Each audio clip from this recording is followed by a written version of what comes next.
Check. That sounds good. Take your cock out. All right. Now start playing with it. To the rhythm of the music now. Yes, let's do. Is it? Are you on the jerk off joke part of your journey? Yeah, no, I think that's just always funny. It's just, Jerk off? Yeah, just anytime. I did have a bit about going to the urologist, which was real. Happened a couple weeks ago, so the bit's only like a week old. But on Saturday night, I had to do is the wrong word. I got the privilege of doing 30 minutes at Coveney Avenue, and I had done 30 minutes there 2 months ago. Oh wow! So, and I had asked Andrew, I was like, how much new material should I do? Like, how many returns? He said, we have a lot of returns. If it could be all different, that'd be great. I was like, okay. I was like, for sure, I'll put together. So, I had some Christmas stories, did a little more crowd work than usual, but I wanted to make sure there was still some good jokes in there. And I closed with this bit about going to the urologist that I've been working on. And it actually worked like really well, but it is just about like me going to a penis doctor. So it's not like there's no reinvention of the wheel, no clever nuance. It's just like, yo, how funny is it when a doctor looks at yo dick? When you pay another grown man. Yeah, that's going in the bed. That's going to the bed. You think I'm kidding? At Bricktown, you're going to hear me on Tuesday be like, how crazy that I paid another grown man to look at my penis. Shout out Nick Campbell. I didn't get any money off of that. Let's see. You ready to count it? In 5, 4, 3.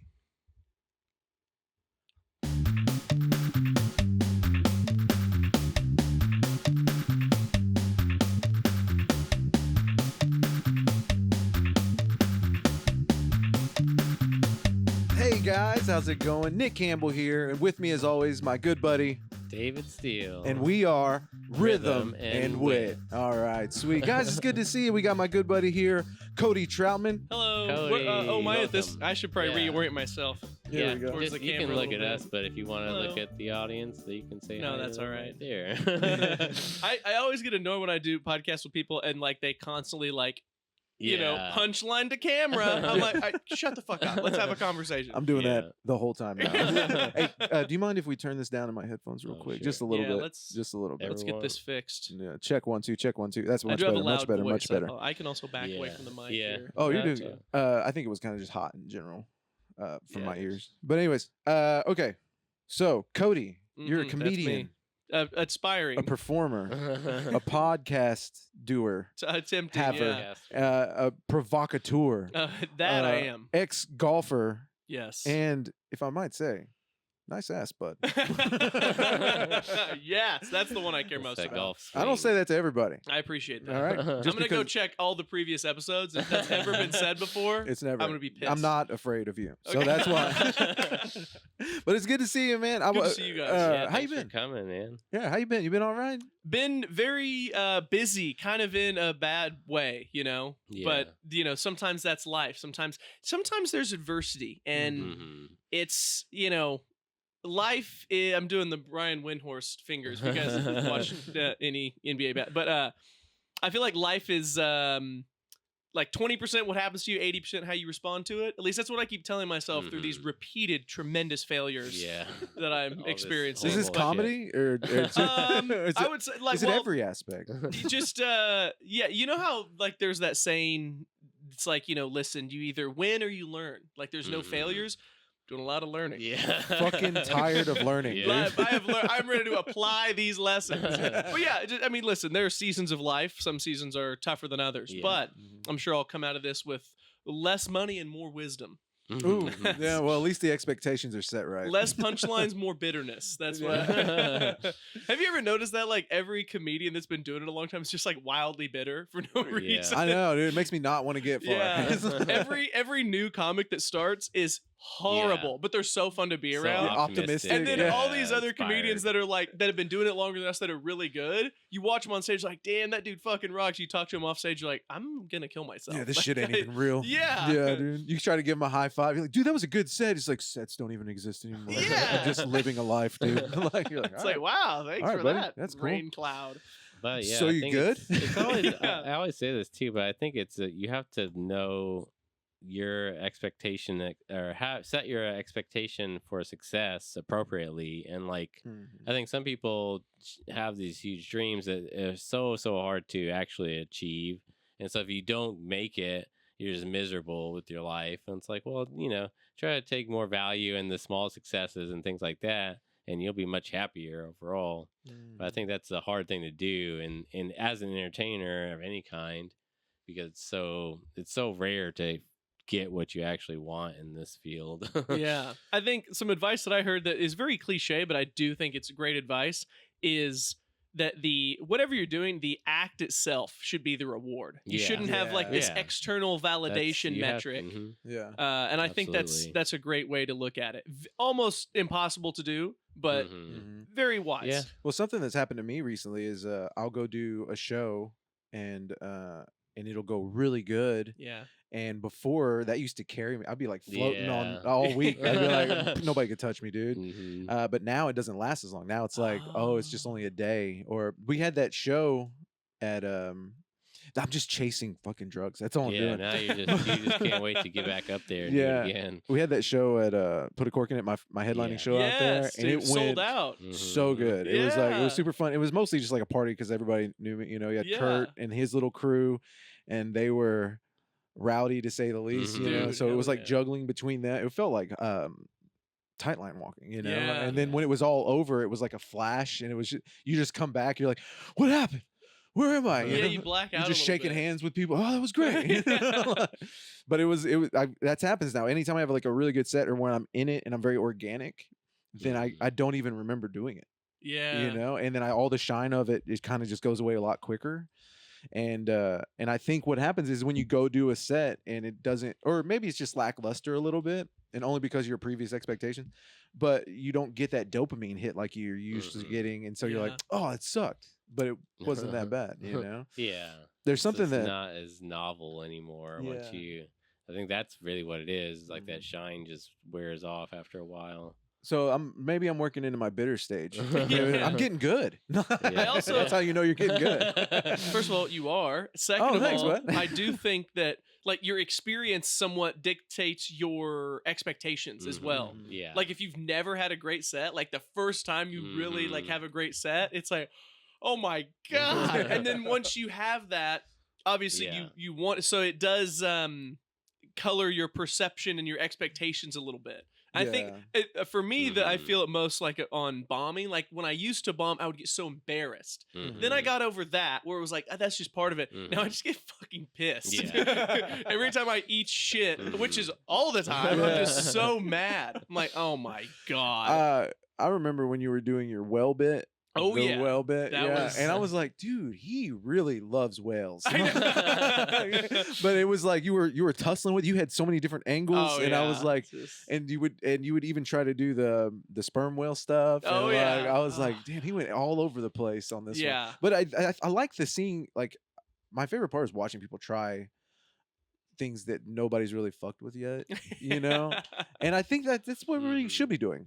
Is like, all right, man. Louis C.K. is talked about. There's only so much dicks and semen and the Bible you can talk about before you're like, all right, man, where are we at here? Like you've heard the same type of humor with that, but it's like, when you're talking about something completely random, it's like that nobody, you never hear a comedian talk about. I think that's interesting, at least on its own. I think about it in terms of market dynamics a little bit, where like, think of it from a business perspective. Like if you were going to make something, would you try to make something where there's more competitors or less competitors? Like if you want to hear jokes about relationships or marriage, boy, there's a lot to choose from. But if you wanted to hear jokes about how to cross stitch a bandana onto a cork board, there might not ever have been somebody that attempted that. It reminds me of back in the day. First time I'd ever seen Dimitri Martin. Yes. Like his humor, I was like, oh my God, I've never seen anybody just talk about the things he talked about. Yeah. And just do the things that he did with comedy. Like if you're trying to joke about like marriage and relationships, you have to be so good, so lucky, so have such a fresh take on it. But if you're trying to joke about something totally different, like Casey Rocket, he's like, I wouldn't even know how to describe some of his premises. Dude, at Blue Whale, whenever he did the, dude, I literally, I wasn't even ready. Yeah. And I completely busted out. Oh my God. But that was the most surprise I felt for a joke. Because he was just doing his thing, and then all of a sudden, bam! Yeah, I liked Casey Rocket. I will say for me, it's exhausting. He's exhausting. It is. I think it's incredible, and I understand why people like him. Is I think that he's doing something no one's. He's tapped onto something that like works. Yeah, he's so different. That's what I just want to eventually get to where I'm different. That's so hard. Unique. I mean, that's. Have you ever heard that quote that different isn't always better, but better is always different? Have you ever heard that? Ooh, I like that. I like that a lot. Yeah. I don't know. I just pick up these quotes. Yeah. I definitely didn't make that up. Yeah. But it may, like, if you keep doing the same thing, you'll never get any better. To get better, you do have to do something different. Now, you might fail. It might not be better, but the first step to getting better is to try something different. So I think that's there's a lot. That's what comedy taught me, is like to get over failure quicker and not to worry about it because it doesn't do anything for you. What I really learned whenever I started getting halfway decent is nobody's paying attention. Yeah. I was like, "You guys see that?" They were like, "No." Well, I was like, "Oh, you weren't paying attention during that. You definitely weren't paying attention when I was being shitty." Yeah, exactly. I'm just gonna try now. Exactly. Like life. I mean, the thing I think about life is we think everyone pays attention to us way more than anyone ever does. It's like no one. I mean, there are people that I think that's why. Whenever you do have people that actually care for someone, you care for your family and your kids and all that, it's like it means so much more because most other people do not care about your kids or, you know what I mean? Like, except you. So that's well, if you ever feel like people are paying attention to you, just go try to find an employee at Walmart. Yeah. You'll never do it. You'll be like, "Oh no, nobody cares." Yeah. I could walk out with these skills. I guess that's true. People only pay attention to other people if they're paid to. I mean, pretty much. I feel like even then they're pretty bad at it. But that would be a good bit. That'd be like, if you ever feel too important, you ever need humbling, go into Walmart and try to get an employee to help you. You're like, "Oh yeah, this is good. Nobody's paying attention." Yeah. Just like in my house. But no. But yeah, no, I wanted to talk about kind of get to know you a little bit, actually. You've done a lot of shows for Nick Campbell Comedy. Yes. God, those shows rock. And they're super fun. But you're kind of my go-to comedy on the spot guy. Right. I love that show. We do a little comedy on the spot. It's just riff show where we pull topics from the crowd and then we just go off. And Cody is by far one of my favorite people to put on there because he's always good. I appreciate that. Yeah. And so we've been kind of just rotating you and John McMillan because he's also very good. He's so good at that. He's really good. And he can say a word that I can't say. Oh. One up on you. What is it? I'm successful? Actually, he did, this, and I might have to pull this out if he ever gets too successful, but this is he used to sell those. This is from John McMillan. Yeah. Pretty good. So just in case I ever need it, I have one. How many times you bust that thing out? You'd be surprised. A lot of people don't even card me. If you're in the right group. Exactly. It's like the bouncer's supposed to check the IDs, but you don't always get the right crowd. You're good. Get in here.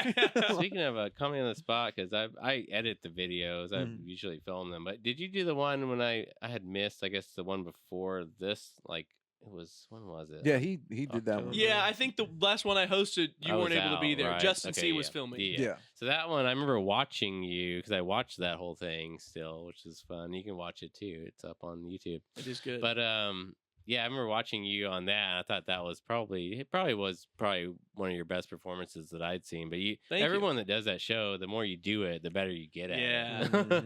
So what do you think that is? Yeah, you think it's more comfortability in front of people? I think it's a little bit of a mixture of a few different like skills in the comics tool belt, where obviously the more you do something, the better you're going to get at it. I think like when people, because I used to play professional golf, so everybody asks me like for golf tips. I'm like, honestly, if you are not consistently shooting below 85, the best thing you could do is just go play a ton. There's just not like, and it's like basically like when you start comedy as well. Like what you quickly realize, like before you do your first open mic, you're like writing and researching, and then once you do your first open mic, you're like, oh, what the fuck? None of that shit fucking matters. I need to do 300 of these. You know, there's no substitute, especially as a beginner, for just reps. So I think like if you want to get better at like the riffing and in the crowd work, whatever you want to call it, whether it's riffing, crowd, it's all like slightly different but related. So whether it's riffing, crowd work, you know, topic suggestion and riff on that, challenging yourself to do it in your normal sets is a good thing, but I do think it's repetition, and then it's called different things in each field, but I'm a big believer in the debrief. So like when I was golfing, like I wasn't very good until I was like 20 because I started a little later. I was decent in high school. But I went to a Division II school. I wasn't like that great. Do you mind if I stop you? How successful were you in golf? I was pretty successful. I wasn't like there. So I was definitely not like rich or famous. Nothing even close. Some of the guys I competed against now are, which is cool to see. But one thing you learn is like if you just like play a tournament round and then you just go play again the next day, you're missing out on a ton of improvement. The best way to get better is the debrief or the analysis of what you just did. So I think the best way to get better is something like that. And it makes sense when you're working on material. Doesn't always make as much sense when you're working on like organic stuff. But if you just watch like I try to have a certain portion of my set at each open mic and each show, but especially at shows that are dedicated to it, if you watch yourself go back, you can say, oh, I should have exited this topic here. Or, oh, when I have like a punchline here, you know, what angles could I have gone deeper on? How was my timing? Should I have interacted more? Should I have riffed more? Should I have done an act out there? And so you kind of just establish this framework of like, once somebody throws a topic out, if you just start spouting words, you know, not great. But if you take a beat and you think of like, okay, what does a joke have? It has a subject and an angle. So on that subject, what's a thought I have on it? And what's a way to make that thought dramatic and specific? Like if somebody tossed out art, if I just start like riffing on art, I'm like, art is crazy, it's kind of shitty. But if I'm like, okay, what's a thought I have about art? I think the modern art market is a scam. $65 million for this painting this guy did. So I can just, but if I start riffing on that, there's something there. Then I think act outs are really powerful in that type of show. Where I could pretend that I'm a rich guy trying to shelter cash. And like, oh yes, if I mix the blues and the reds, I could say it's $65 million, no tax for me, you know. And it's like, you become a character. And because it's spontaneous, everybody's kind of having fun. So I've kind of gone off on a tangent, but I think the best way to get better at anything is just to do it, and then to create some type of because like I think a lot of people when they think of riffing, they're just like, it's just on the spot. And it is, but there is a way to do it I always better. think of it like, because you have to be quick. And that's why we talk about But it can be learned. I 100% think it can be learned. But you have to learn how to, I honestly think it's about trying to be comfortable enough to where you can calm down and those thoughts will come to you. That's the trick. Great point. But because we talk about that show all the time, because we do it every month, but like, so I think about it a lot too, and I see a lot of people, because we were just talking about it earlier, because it's like a lot of people that have never done it before usually have bad sets because it's hard. Yeah, it's like your first time. And it's fine, but I think that everyone. But the more you do it, like I said, I've seen people do it, you know, and get better. Like I think everyone that has done it several times has gotten better each time. For sure. Like you guys. But the other thing I was going to say about it is that some people are very naturally just good at it, though. I've seen people go up there like Miss Kitty. She's pretty good at it, but she does fall back on some of her material when she did it. And some people do that, but you're not supposed to. And I think that you guys have gotten better at like making sure no one does that. And I think us putting it on the internet helps. It forces you.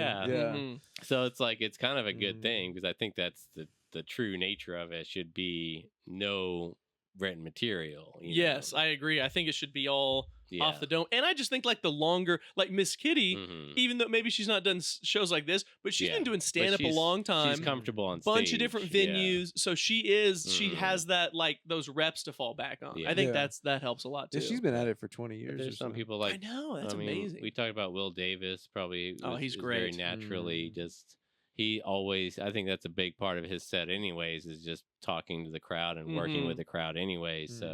So there's some, but I think that it's also a different skill. Some comics, you don't necessarily need to be great at doing crowd work to be a great comic. 100%. One of my favorite comics is Brian Regan, and he says to this day he cannot do crowd work. He said he does. He's like, he'll go on podcasts and people will be like, "Okay, like how do you handle a heckler?" He's like, "I have no idea." you just look that way. They're like, "What do you?" They're like, "What do you do?" Like coming up in all these tough rooms. He was like, "I would just wait for them to stop." I love him so much. He's like, "I have my." He's so successful and great at the crowd, but he's so humble. You know, he's like, "I just, I don't know how to handle it." Well, that's one of my favorite things to do is crowd work because I really like connecting and talking to people. That's kind of your personality anyway. And so what I did was I was like, well, I'm just going to take that and go here. And then if I kind of relieve myself of the fear, then a lot of things come up organically. That's the trick. That's why I think it's like if you can learn how to calm yourself down to where you can actually think clearly, then you should be fine as a comic. Well, I think it finds its way naturally into your set eventually because you start. What happens is you start doing your bits, and then you get good bits, and you kind of just do them, and you are in the emotion and everything of it. But whenever you get done, you can come in and out of it more conversationally, and then people perk up and laugh at certain bits, and you're like, well, why were you laughing? You might find new stuff. Or you laughed weird. What was your deal? You know, and then you kind of play with them like that. I like playing in between the jokes, but we learned at at Cork at this headlining set that can go awry because that really inspires people to talk. I know Neil Rubenstein, like that's why he hates crowd work, is because he doesn't want the crowd to feel like they're allowed to say anything. So he's like real anti crowd work. Some people are like super for it, but I do think there is a balance to be found. Like you said, that anything can happen, which can be good, or if you're like, if you really have like a goal in mind, you're like, well, I really want to tell this joke, Well, I saw Kyle Kinane. Whenever he came here, he had a heckler, like basically like a table of people who just wanted to talk to him. And he really worked really well around him, making jokes with him, playing with it, making it good for the crowd. And eventually he was like, hey man, I'd really like to get to my set. He's like, these people paid, and then the security guy came over and he kind of like came by and was like, hey, he's like, no, don't worry about it. I egged him on, but you guys good? You guys good? And then so for about 10 minutes he could do a set, and then after that they started coming back. And so you can, depending on who you're with or who the crowd is. But that's the thing is like I think that you can't. You have to be able to deal with both if you really want to be great. I think just because you don't know. Sometimes it could be a crowd that's quiet and respectful and just laughs, or there's oftentimes there are going to be people that you have to deal with that somehow, or just be like Brian Regan, just don't. But I mean, and I'm sure he's being humble. I'm sure he knows what he's doing. There's like some things that you can do still, regardless. But still, there was one comic, Dennis Maley, was on a podcast. He said the same thing. He just doesn't deal with crowd. He doesn't do crowd work. No, it's not his thing. He just doesn't, which is like I didn't realize that, but it's like I think he has. I don't know, but his jokes are very planned out. But usually, you did the riff show. I think does Evan Hughes do one in Tulsa? Brett Jeffries. Oh, Brett Jeffries. Yeah, I've done that one. I think like 4 or 5 times. Because that was one of the things that kind of got me. It's that and Jeremiah Watkins, obviously. But but I was like, man, I really want to just do one of those and see what it's like. And then you were describing kind of because he gives you 30 topics. The way that Brett does it is she books like 8 or 9. No, she books like 8 or 9 comics, and she does it like a competition as well. So she sends you like 50 topics ahead of time and says, these could come up. So the crowd doesn't suggest them. You just hit a button and it pops up a topic, and you have 3 minutes to try to riff as best you can. And then 3 of you make it to the finals, and then you do a stand-up set, and then the crowd picks a winner. So it's like a competition, kind of a game, but it is great practice on the riffing as well. Like, so she does that show, and because you're riffing mostly, you can do it more than once. So I think she's had me on like every other month for like the last 8 or 9 months. So, but it's like your show is very distinct too, because you have multiple ways people can get topics.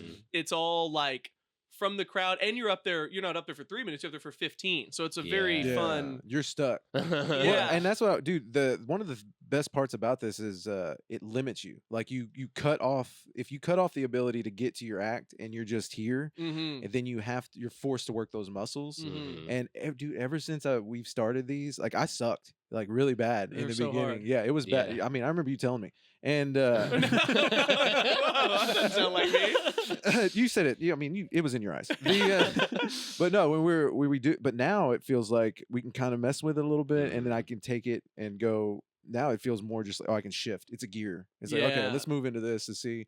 Or if they're not listening, it's like, all right, well, I'm going to talk to you, and now everybody starts listening because they're like, oh, he's going to talk to me, and then it's like, all right, well, let me do my set now. So you can kind of gather people with it too. Yeah, it's like you just have to learn. I think it's like you were saying too. You just got to keep doing it. Because I was telling him before you got here was about like, I mean, the more you do, what were we talking about? It might have been the comment on the spot still, but it's just like the more you do it, it's just gonna get easier and easier, and you're gonna get to a point where it's not even a thing you think about anymore. Or like talking about that show, right? Because that Kurt and crew, their table, it's like you made them. It's like you know what I mean? And like they messed his setup. You know, he was having trouble on Friday because it's like, I mean, the set went fine, but I would shift into. But it was like they wouldn't let him tell jokes. Yeah, but I would shift into crowd work though. I would be like, they would step on a punchline, and I'd be like, "Shut up, Kurt!" And then we'd go through this, and then I'd pick on somebody else or mess around. It's like, all right, let me gather them again. Okay, boom, let me try another joke.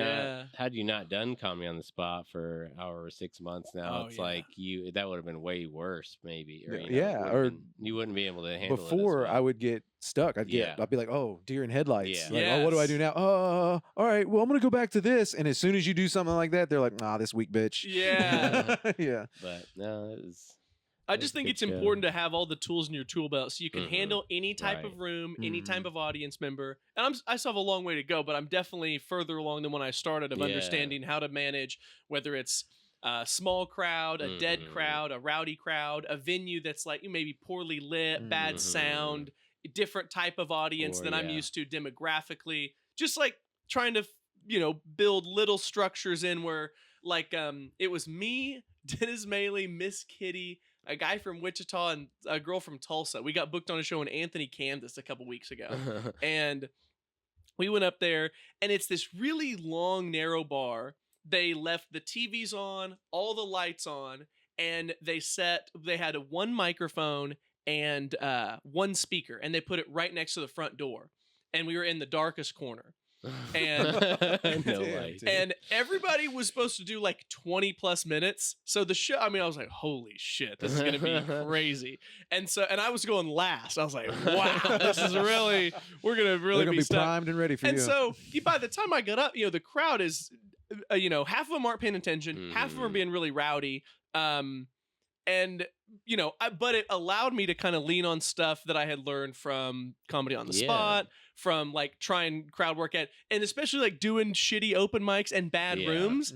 That gives you like, if you just kind of power through it and whatever, then you're not going to learn a lot from it. But if you take a little bit of time to think about like, okay, what could I have done better in this scenario? How could I have managed this room better? I got up there and I had a little bit of a plan. I was like, okay, first, I'm going to talk about what's in the room, just a couple of pepper jokes here. Then I'm going to interact with the rowdiest table. And if I can get them to look at me, then I'm going to interact with the most distracted table. Get them to look at me. I'm going to see if they respond more to friendliness or a little bit of like abruptness or abrasiveness back and forth. Kind of negging a little bit. Yeah. And then it turned out the table that was super distracted, made a couple jokes with them. They looked and they were like, oh, friendly, paying attention. And then the table that was like the rowdiest, it was these like blue collar guys, mid-20s, and they wanted to talk a lot of shit. I'm in a small town, but I'm wearing like a windbreaker. I'm being silly. And so they're like, oh, you bitch, all this stuff. And what I've found out about that demographic is they think it's really funny when their friend gets roasted. So it's like if each time I came back with one thing, but I didn't linger too long, just one thing, then eventually they're like, oh, this guy's all right. So then they're paying attention. Then if I get into material and my first joke lands, I've bought myself a little time with them. If they laugh, everybody else kind of starts tuning in. So it took like about 5 minutes. Then I had everybody. The set went good. And afterwards, these guys, they had been drinking. They came up to me and they're like, dude, when you first got on there, we thought you were a fucking pussy bitch. They're like, bro, we saw you get up there. We're like, who this fucking city boy bitch they let wear this pink windbreaker? And they're like, but dude, you're cool as fuck. Yeah. I was like, I don't know if this is the compliment you think it is. But it just showed and I didn't really do anything that all I did was through experience and tremendous amounts of failure. I realized okay, if I just get up here and tell my jokes, it's going to go bad. So I know that I can address a few, like Julie Drake always talks about, just having the experience and having a couple tools to use. I didn't do any amazing crowd work or this fancy magic trick. I just realized okay, the room is rowdy. It's not under control.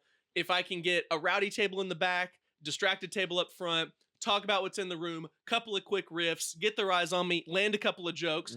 Now I've bought myself time for a longer bit. And if that goes well, then we're having fun. Build off then you kind of build off of it. So how long you been doing it? Right at 3 years. So you're right at 3 years? Yeah, man, I thought you were like 5 or something. No, right at 3 years.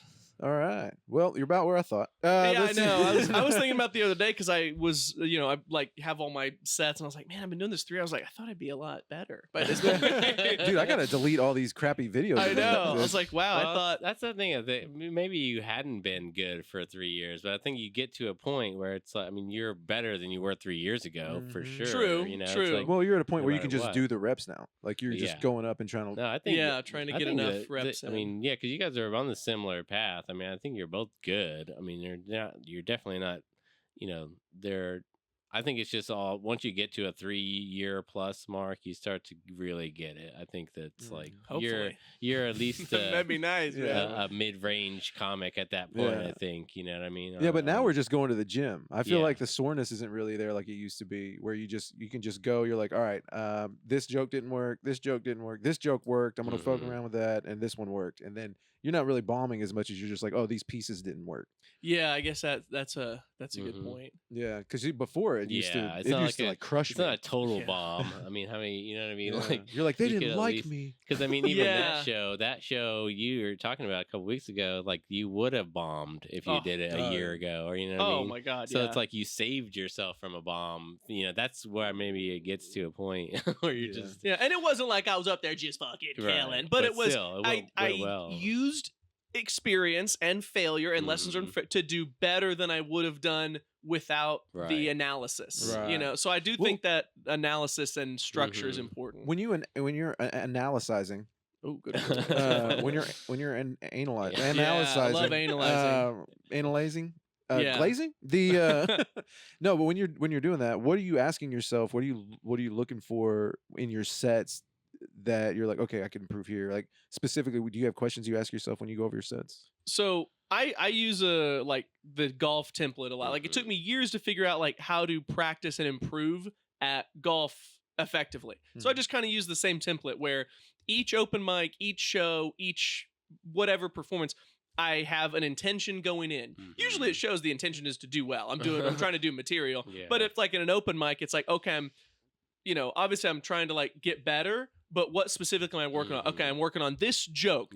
Are these words funny? Then or in this, say I have a 5-minute set at Othello's, which recently they've been shortening them to 3, which is tough. But say you have a 5-minute set at Othello's. All right, my first 2 minutes, I have 2 bits that I think are good that I have new tags on. The middle minute, I have a new premise I'm just going to throw out there. And then my closing minute, I have, maybe a couple jokes where I've added a successful joke and I've added a new chunk. So I have these intentions, do the set. Then when I get home, I watch the video. Was I successful? If so, how can I build on it? If not, why not? So it's I'm either working on a words, the writing, a physicality, pacing, tone, stage presence, and then from there, if I was bad at it, what can I try next? So it's just kind of if you do a little bit of pre-work, have an intention, it makes the post-analysis way easier.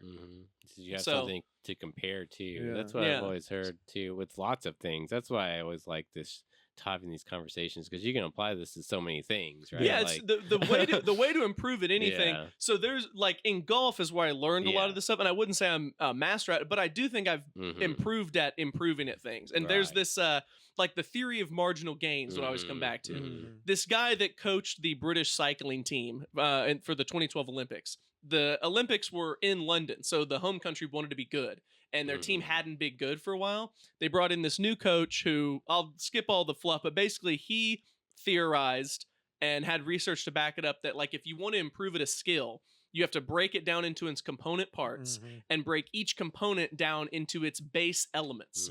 And you try to improve at the base elements.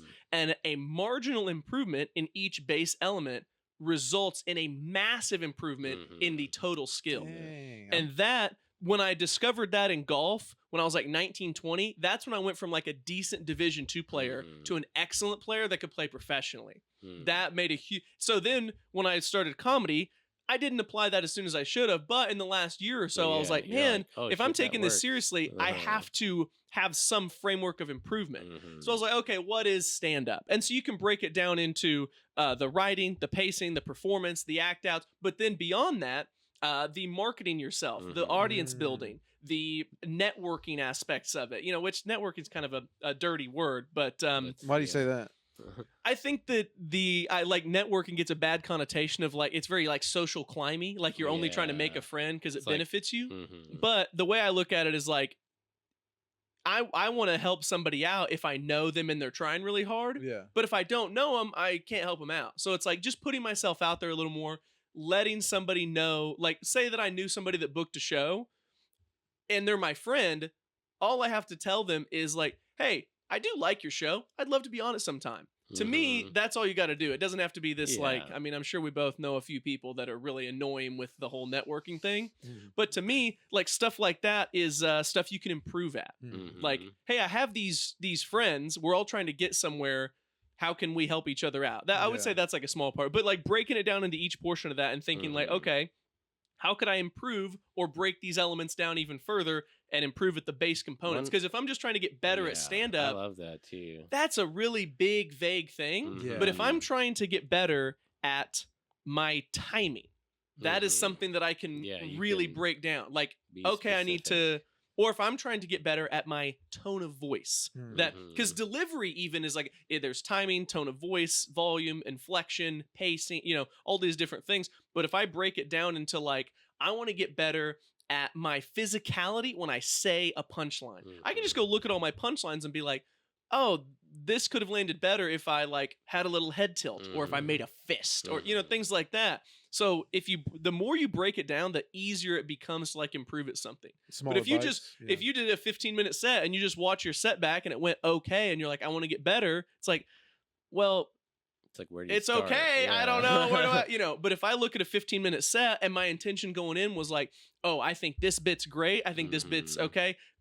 This bit I'm trying to be more physical, then I can look back at it and be like, my physicalities didn't work here. I can adjust those. This writing wasn't strong enough. My pacing and delivery here was pretty flat.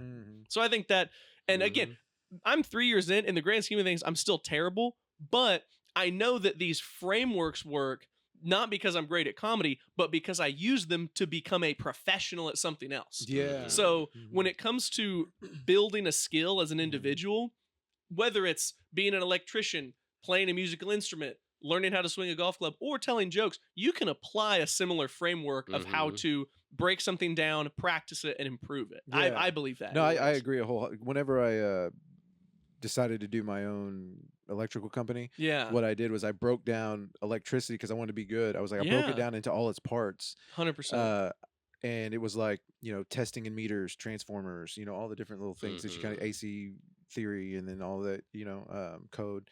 And you go in through, and I was like, all right, well, I'm pretty good at these. Let me see where I'm weak. Yeah. And then, all right, let me bring these up. What is it? A lot of it's just like stuff I haven't bumped up against. So PLCs, you know, like, you have to learn, get some exposure for some of it even. And so you do that. And then what it taught me was like, oh, I did this whenever we were doing music. And then I was like, well, let me see how I used to do that. And then I just did it with comedy. Like you said, it's really breaking it down to its smallest parts. I like that part of it. I hadn't thought of it so much as that. But when you first said the debriefing aspect. It's like I look at it for years with my music. It's like any band that I record every rehearsal that we have. Yeah. And then like I try to get those tracks out so we can listen to them, because it's like if you rehearse a set, once a week, and you get the recordings of them and you listen to those all week, and you're, even if you can't practice with it at home, hopefully you can, but even if not, you're still like making mental adjustments when you're listening to it. Then you come back the next week, do those small improvements. And it's like I don't necessarily break it down that minutely, but I also think music, for me anyway, playing bass, it's not really something I think about anymore. It's just, it's a bodily function that you just, it's like I pick up the instrument and I use my ears, and then something happens with my hands. Yeah. So it's like I don't think about it, but I'm sure that probably would have helped kind of practicing in that way growing up, or just anyone, if I want to learn, another instrument, you could do it that way. Well, I did that. Oh, go ahead. No, go ahead. You sure? Yeah. Well, a good point. I was just... Well, a good point you made was like, how people say like kids learn stuff better than adults. Mm-hmm. So somebody, not just somebody, but a few people put this to the test in various studies, especially like learning different languages and stuff.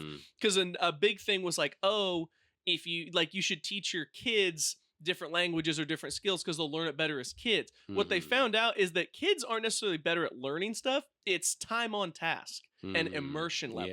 Yeah. So like what you're saying is like time on task, like say that like, because we probably average like 5 to 7 mics a week, so say each of those are an average of a 4-minute set, because some are 3, some are 4, some are 5. Right. That's, what did I say, 5 to 7 mics a week? So 6 mics a week, 4 minutes. So say that's 24 minutes on stage.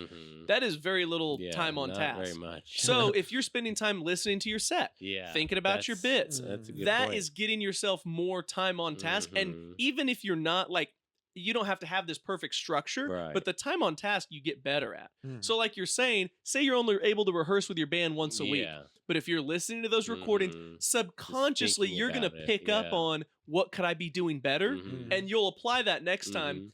I'm very much like a cerebral, literal person, so I need the specific. But for you, it sounds like, hey, I'm rehearsing once a week. You're picking up on what could I be doing better? Whether I don't know a lot about bass, the rhythm, the timing. Yeah, it's just usually that's really what it is. And so you're giving yourself more time on task because somebody who wasn't as committed, they might be like, all right, I got rehearsal once a week. Yeah, that's when I'm rehearsing. The only time to think about but it, especially because we're in a smaller market, like in New York City or Chicago or Austin, you can hit a bunch more mics. Way more. So we have to make the most out of our opportunities. But are the quality of mics the same? I think their mics are slightly worse, honestly. Yeah, I think that's something that does benefit. There's like us. more comics to get through, right? Yeah. Like if but the time on task. Well, the comics aren't even listening. Like from what I've heard, it's like you're really just practicing speaking on a mic, right? Yeah, they're pretty bad. But it's something that you brought up, which was like the time on task. And you brought up is the reflection, how reflexive your skill is. So something that I've been doing, how it's just a bodily function, like I said. That's the goal. The goal is to be reflect. So whenever I did music, that's where I've gotten with it. I would practice scales, right? So we would practice scales, and what I would do is eventually you would listen to music and you play along with that scale, but eventually you find your favorite pieces, your favorite licks, and you go, okay, I like this, I like the way this sounds, I like when I hit this vibrato, and you learn your style that way. But then, Nice. at a certain point, you just stop doing that and you just have your own way. Yeah, and that's what it is you eventually come to your set where you're like, all right, well, I know I like here. I don't really like going to these just because I've done it a million times. I know I don't like that. Yeah. So something I try to tell everybody, and something I practice usually is, the 13 structures, Jerry Corley's 13 structures. Yeah, not off the back of my hand, but familiar with them. I see those as the scales. Okay. So then you just practice those, like you're sitting down and you're doing your writing, you're just practicing making connections in that way, or using those mechanisms of jokes. And then it becomes reflexive in your conversation. And then what I do is I'll go to my customers where I'm not allowed to cuss or be crass. You practice and I'll practice being clean in my comedy there. That's interesting. And not joke to get a laugh, but to joke to change how they feel. Yeah. Okay. Right. So one of my things I have, like stuff that I do is like this Campbell and Son Electric. Yeah. Where there was 2 sons, the other son didn't want to do it. Okay. Yeah. And they're usually like, why is that? Well, he got shocked and almost died. Oh, yeah. And then they're like, well, what happened? I was like, well, he got on top of this ladder. He tell got the shocked. story. He got stuck. He fell off. Whenever he got shocked, his heart stopped. He hit the ground. His heart started back up. Is that real? Yeah. Whoa. Yeah. And so I go through the whole story, and it's got jokes, and it's got a little thing, Yeah. and it's like maybe 5 minutes. And then they're like, oh, man, that was good. He's like, all right, you want me to work on your electricity now? Yeah. And they're like, yes, of course. Yeah, you could just, and then I've gotten so good. I mean, I'm not trying to brag here, but I've gotten to where I can do electricity and just talk to But somebody. that's the thing. Oh, is, yeah. Just like, because I've done it for that's- so oh, yeah, long, it's all yeah. reflexive. So I'm just like, and then I'm joking with them over this. Yeah. And I think the conversations when you do that, and I know it's real, people say that it's not a great thing to do to people, to try to Manipulate joke them. No, just like joke with them all the time. Oh, this guy's always making jokes. Oh, okay. One, that's how I talk. Yeah. But two, it's like, well, I'm there anyways, you know? Yeah. And the thing is, they don't ever expect a technician to be funny. Yeah. So the bar is so Yeah, low that's true. that they're like, oh, this guy's kind of I funny. like it. Yeah. I like that. I never thought about your job, but it is you have the perfect job, or anyone that works with people all day has the perfect opportunity to practice comedy all day, Yeah. or talk, especially talking to new people every day, and trying jokes on somebody that's never heard your jokes or know your humor. Well, what's the best You crowd kind work? of- yeah. Because you're in their Yeah. house. Yeah. You're like, oh, you like fishing? Just point out What do stuff. you go fishing often? They're like, Yeah. yeah. I was like, what do you like about it? Mhm. Oh, I just like going out there and being there with my family. So you like hanging out with your family? And that's not even, that was funny, right? Yeah. I didn't say anything. Yeah. I didn't turn a Yeah. word. You just added an attitude. You're like, you like hanging out with your Yeah. family? Yeah. You know, and that's what I learned is like a lot of it's Mhm. just attitude. Yeah. You can, make and then you can make, they're like, oh, haha. It's like, yeah, I like family too. And then you kind of join in a little bit on it. Yeah. Mm-hmm. But yeah, like I said, shared knowledge and like finding that within conversations with people and then trying to use the 13 structures on the fly. Okay. Yeah. Yeah, that's interesting. And Uh? we're back. And we're back. It's perfect. That felt too good. I did. Do you know Jessica Schwartz? Yes. Okay, yeah. Yeah. Comic hairstylist. So Mhm. she works for Scissors and Scotch. They do this charity golf tournament. Hmm. Have you guys ever heard of the back off challenge? Yeah. So yeah. golfers are over the ball and you roast them to try to get them to mess up or back off. Oh, that's So they fun. did a charity event, and she was like, "I want to book comics to do our Yeah. version of that." Mhm. And so I was able to be a part of it. And so you're just like standing on this tee box all day, and it was really fun. And she was working the tournament, but she'd come by to participate a little as well. Mhm. And all she would do is like, if she couldn't think of a good roast when they were swinging, she'd just be like, "Oh, daddy," and that worked better than any roast Yeah, any of us it does. had. Like, they would be like, "What the It fuck?" gets you on an instinctual level. It was Yeah. so fucking Oh, funny. that's so good. Yeah, Michael Dunn told me about that. He said it was Oh, a yeah. blast. Dude, Yeah. me and him were That's I mean, awesome. everybody else was like clear. Me and him put in like a full fucking day on that tee box just roasting. And he got his nose waxed. Who? Michael Dunn. He got the inside of his Yeah. nose waxed? Oh my god. These like all it took was like attractive women coming up to him and be like, "Do you want us to wax your nose?" He was like, "Yeah, you can do it." Please bring me pay. No, I'm it wasn't like he was swindled, but he thought it was like a funny idea. Yeah. Mhm. I was Well, too I much mean, of a pussy to do it. Yeah, that'd be that. Yeah, have you ever forgot to clip your nose hairs and then you went up to Bricktown and you're like, well, I guess I'm just ripping these out. I've been there a couple times where you're just like, damn it, dude, I was in the bathroom. All right, here we go. Mine's I forget to like clean up my Yeah. neck sometimes with my beard, and so I'll look in the mirror at Bricktown and be like, "Oh my god, I look like a fucking idiot." Not only do my jokes suck, but I look fucking If stupid. it makes you feel better, nobody cares. I know, Yeah, that's- Yeah, it's or like, they can't see it either because it's like, yeah, it's not. But still, but I do think that those attention to details do go a Mhm. long way sometimes. oh yeah. Hopefully they can't see my nose. If they're that long, then Yeah. it's time to hang it still. up, dude. When I see you on stage going It's and more getting a little taste off them, that's when I'll say something. Yeah.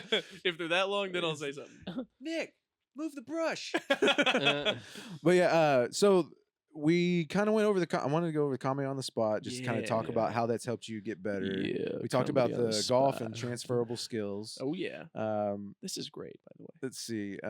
Oh yeah. So I did want to talk about the networking. You said it's kind of a dirty word. Yeah. Um, I have a tip on that. I meant to bring it up while you were talking, but I didn't want to interrupt you. But I think the best way to network, especially if people are struggling to network, like just think about say if there's somebody that you like, or you want to work with more or something like that. Like you don't have to like ask them for like, and you want to be on their show.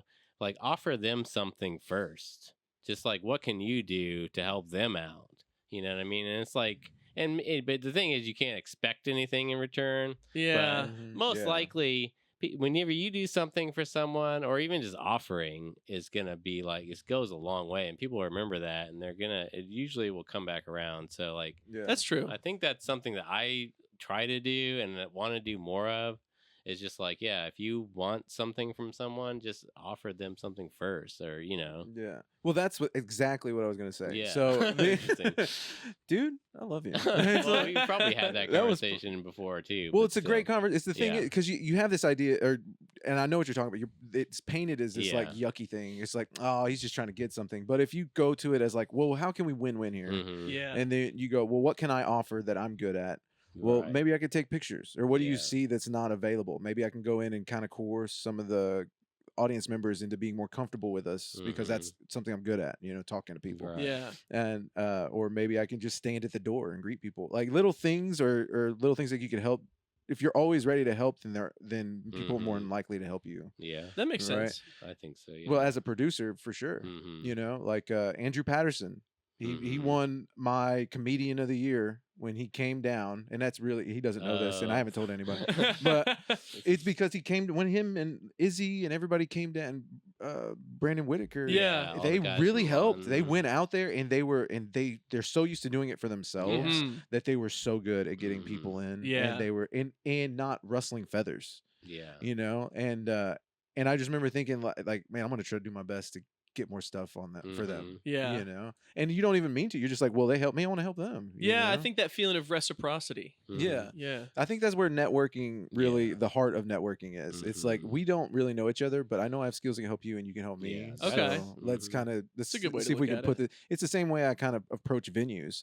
I go like, have you tried comedy here? Do you think it would work? What do you think? Okay, well, I'm good at comedy, and you're good at having a place. Like, you're good at putting people together on a show. I was like, let's make this happen. So I think it's if you come from a win-win, like we can help each other, like you said. Yeah, I think that's something that, like I said, I try to remind myself to do that too, because especially whenever there's times whenever you do need help. Right. And it's like, I think I'm the worst person. I'm terrible at asking for anything from other people. So it's like, I think that's something I need to start focusing on, is just like trying to see and I think for the past couple of years, specifically even with this podcast, is like, I've been searching for like this purpose in life, right? I'm 38 years old, no kids, no wife, no perspective on family at all, right? Just so tons of hoes and money. Like, but even my career is like, I don't know what the hell I'm doing anymore half the time with my professional career. So I'm just always just looking, trying to find my way, right? And so it's like I'm trying to find this purpose. I think a lot of people that have families, that becomes your purpose. It's very easy, but like for I think that's my thing, is like and I think with purpose, if you want to find a purpose, just look around and see where you fit, where your skills fit. It's like, where are you needed, and just that's where you should be, and I think you will find fulfillment in that. I mean, like I said, doing this show, right? Like I saw a hole of like, oh, we can bring some of these very talented comics that are out here that we're meeting, and it's like they need a platform. We need to share more of this with, and it's like, oh, I know a lot about cameras and the internet and audio recording. So it's like, let's do a podcast. And it's been one of the most rewarding things I've ever done. That's cool. Find your place. It's like, and just even with photography, that's something I'm trying to I've been thinking a lot about, because I want to get more in photography and do that full time. But like it's like, I just need to start offering, it's like, hey, if I need you to help me with something, hey, I'll do some photos for you, or it's like, hey, if you do this for me, I'll do a photo shoot for no charge. So it's like, hey, hit me up if you want. Hey, that's how things went before we invented currency. Right. Yeah. I mean, that was the only way society functioned, was like, a blacksmith is like, man, I really need some food. Yeah. Yeah. And like- a farmer or a hunter was like, man, I could use some metal worked devices. Yeah.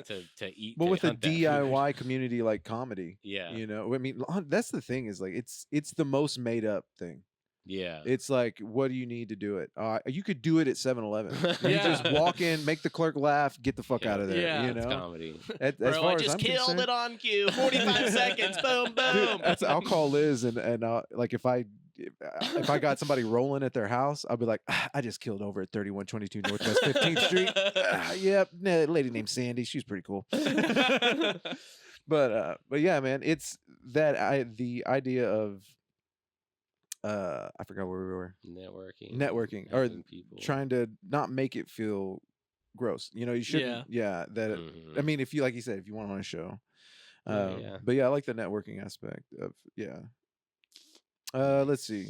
I did want to ask you about doing your podcast, and you've Yeah. had some major guests on your podcast. A little bit. Yeah. Well, you haven't had Yeah, me, so- well, I'll take it back. Like, what made you want to do a podcast to begin with? And, Mm. like, how long did you do it? I know you haven't done it. Yeah, I haven't done it in a lately. long time. Yeah, but It's coming back in January. okay, But sick.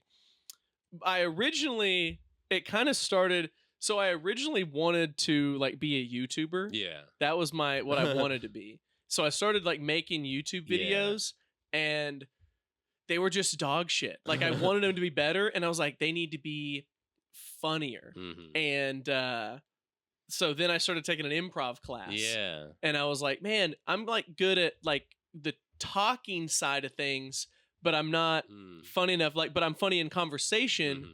So maybe if I started a podcast, I'd be better at that.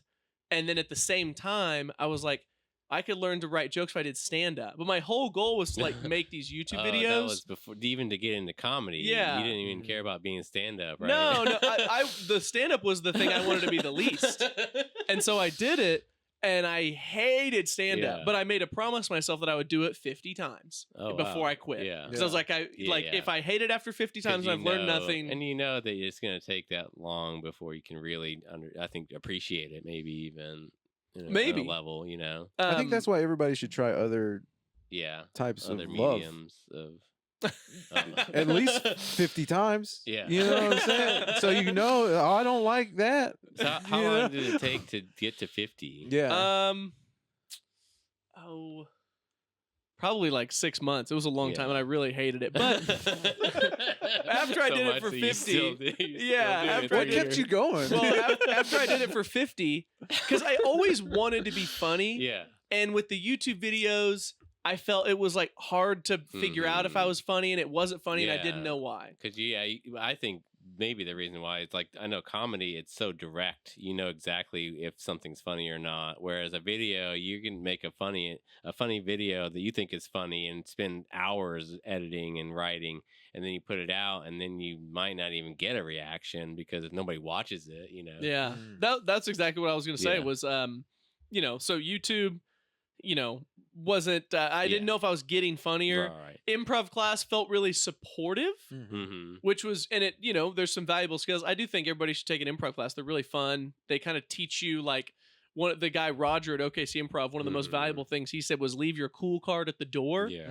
And as hokey as that sounds, makes a huge difference. If you're like trying to be cool and do improv, you suck at it. Yeah. But then I was like, I'm gonna do this podcast and do stand up, and it turned out the two things that I wanted to do the least, eventually I grew to appreciate the most. Mm-hmm. I found that I really liked having an intentional long form conversation. And if I wanted to get funny, trying to get good at stand up was the quickest way to get there. And so I ended up sticking with those. Mm-hmm. But the podcast, I just started it because I wanted to have intentional long form conversations with people. And I found that if you like set your phone down and have a really intentional, I keep using that word, conversation, doesn't have to be deep, it doesn't have to be serious, doesn't have to be funny, but you feel really good afterwards. Real too. I think and so I really wanted to do that. And unfortunately, I got really busy working on the grow, and I didn't want to sacrifice trying to get better at stand up. So I've just stopped doing the podcast. But now that the grow is failing, is that part of what you're talking about? now that we've experienced a massive life altering business failure, your boy's schedule's about to be open. Learning opportunity. Exactly. Yeah. So But like the one thing about, because now I'm going to be working hourly, Yeah. I'll have like very set hours. So I'm going to be able to actually devote some time to the podcast. Yeah. So it's Where are you coming back headed? in January. I'm going to start out. My dad knows a guy who needs like some part-time handyman help. And so I'm just going to go work for him for $15 an hour because I have the experience from the grow and I worked with him on a couple jobs before. And so he's like, you can come work for me on a limited hour basis because we still have a ton of stuff to do at the grow to get it ready to sell. Oh, I see. Yeah. So for probably until April, I'll be doing part-time at the grow because we tried to sell it as a grow. The market is really bad. And so we're just going to tear it out. I'm going to get it back to just like a general use commercial building. That's going to take me months. Plus I'm going to work part-time just to make a little bit of cash. I don't have to just like eat my savings alive. And then after that, got to really figure out what to do. Yeah. But in the meantime, I will have pockets of time where I can work on the podcast. Yeah. So I'm going to get that going again. That's but awesome. you were asking why I started it. I just think the idea, and I think a lot of podcasts are bad. Like this, no, hardly anybody's doing this. I say that too. Like, I think that I've said that about our podcast. I think that one of the reasons people like it so much is because we do put effort into it. You know? We're not just putting up some mics and just, going it, and just trying to be funny or something like that. I think that does make a difference, and people see that when you put effort into some planning, some thought into it. Yeah. And another thing that I've always appreciated, whether it's in business, entertainment, athletics, whatever, like anybody that is sustains great performance, like an outlier of any kind, I'm fascinated by. I'm also fascinated by people who have had different life experiences and lived things I'll never live. Yeah. So I was like, man, if I could have conversations with these people about, like a dream guest, like if you could ask Roger Federer, what did it feel like to win this 5-set classic at Wimbledon? I'll never know what that feels like, but everybody has seen documentaries and knows what it looked like. Yeah. What did you feel in those moments? Like the anxiety, the adrenaline, was it pure excitement? Were you scared? Like those things fascinate me. Yeah. And so I think, and just talking to normal people, like if I had a buddy that had his first kid, I could be like, well, what did it feel like? Were you terrified? What did it feel like in that delivery room when you see your child for the first time? Like having people elucidate on these experiences that I have never had, I think is very interesting. So Ooh, I like that, man. That's one thing. Like my goal with my podcast is to basically, like, have you ever heard the questions you can have, like who, what, when, where, why, how? I do that. I did that. I'm for ours. Very interested in who, why, how. I don't care about what, where, when. So I want to know how somebody did something, why they did it, and who they became along the way. Okay. I think that's my goal with the podcast. It's just like reverse engineering success and trying to see how they did it. I mean, right? I love podcasts. That there are podcasts that try to do that same thing. I mean, that have that goal in mind. Yeah. I think the goal of any media is to give you the experience that you don't have. Yeah. Like, I mean, I think that's what VR really is now. It's like anything that you can, like even reading a novel, you're reading somebody's thoughts. So that's, well, you can even induce changes in your body because it's exciting you, or it's like making you scared. Like you can take on that persona that person has. And that's what we talk about with comedy too. It's like you're changing someone's emotion and manipulating them. That's why I said manipulate earlier. It's like whenever you're telling someone's a joke, I mean, you are manipulating them because you're making them feel better, which is a good form of manipulation. I can't say that. And then I get that money. But you know what I mean? Yeah, like if a joke lands, you made them feel better. Yeah. If you bomb, you made them feel better about themselves. Yeah. Because they're not So you. no Low bar. I'm telling you. Most technicians don't even talk. That's what I've heard. Yeah. It's like, hey, that other guy just came in here and didn't say It's nothing. like, and then they're just miserable if nobody's saying anything. Well, you ever, like, if you have a stranger in your house and they're just quiet.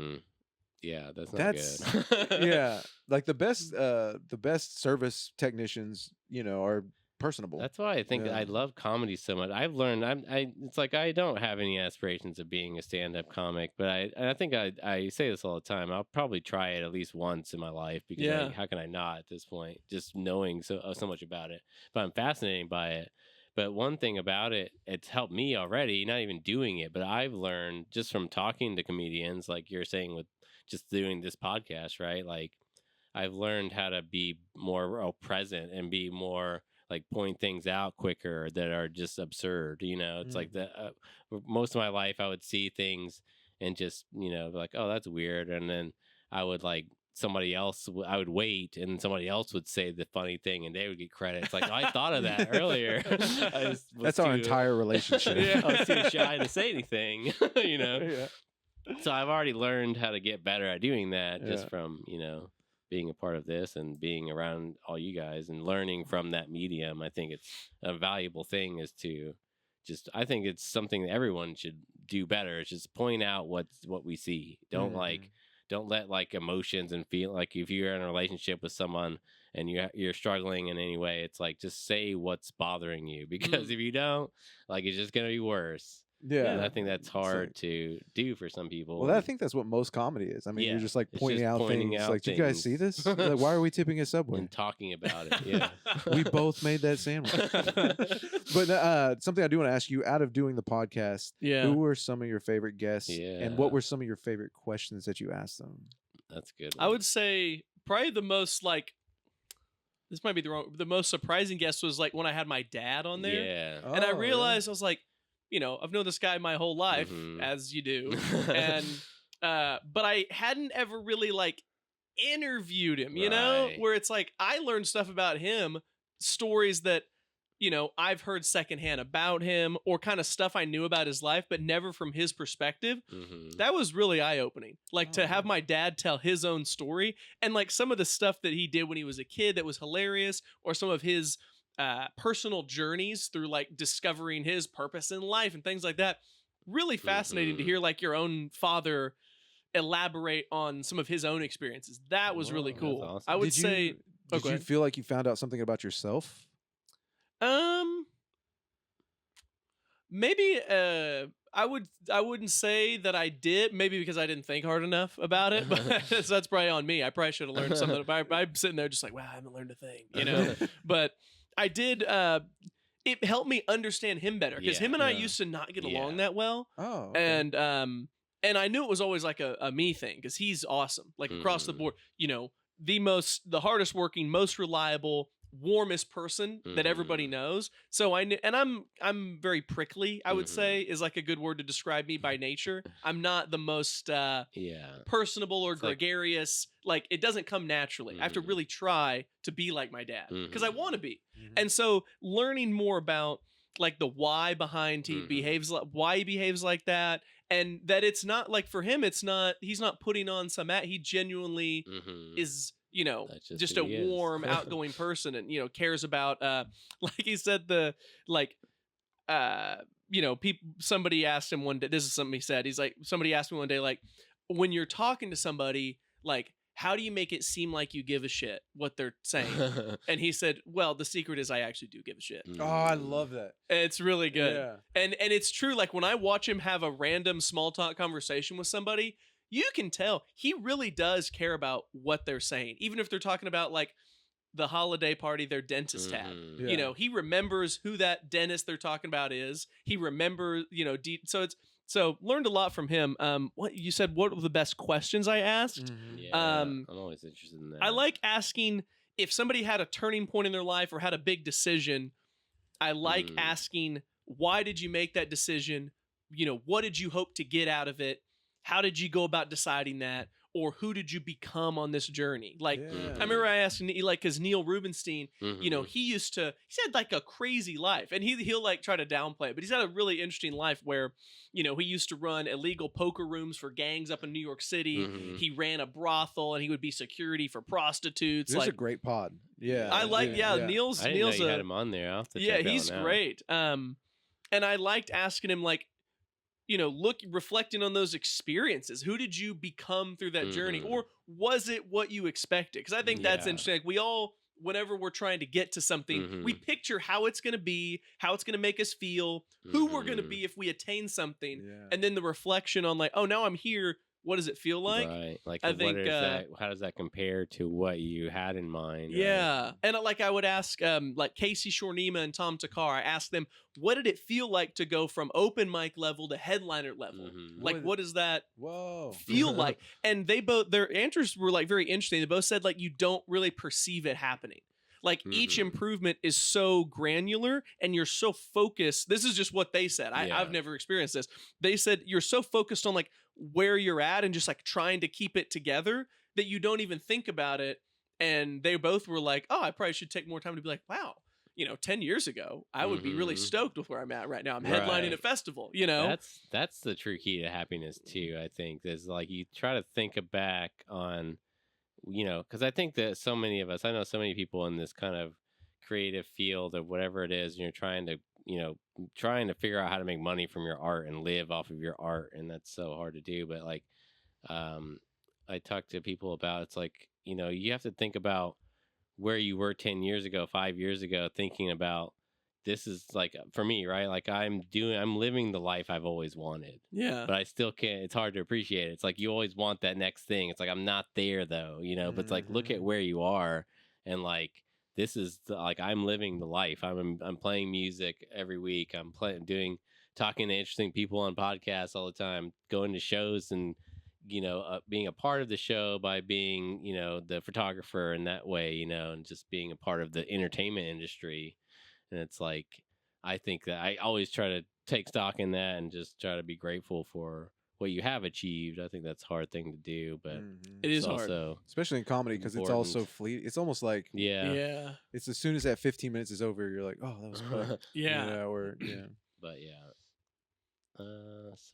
Well, so when was do you have a turning point? Do you have like a big decision that you had? Like, how old are you? 29. 29. So Yeah. you've lived some life. So, You yeah. know, what was it that changed for you that made you want to like, all right, I'm going to do this comedy thing? Because you're really good, man. I appreciate One of the that. things I really appreciate about you, especially this is why I let you host comedy on the spot so much, Appreciate that. is that you come in, you ask me what I need. Like, hey, man, what do you want me to talk about? very We got any notes? professional. Yeah, super professional. You go over your stuff. And that's even at open mics. You're just like, okay, let me make sure I'm good. Then let me go bullshit. Yeah. And like I said, it's very professional. It comes off that way, and your comedy reflects it. Thank you. Mhm. Yeah, and I appreciate that attitude in a place where you don't find that a lot. Mhm. Yeah. But that professionality comes through, and then you can see, like, dude, in the time that I've known you, you improve in leaps and bounds.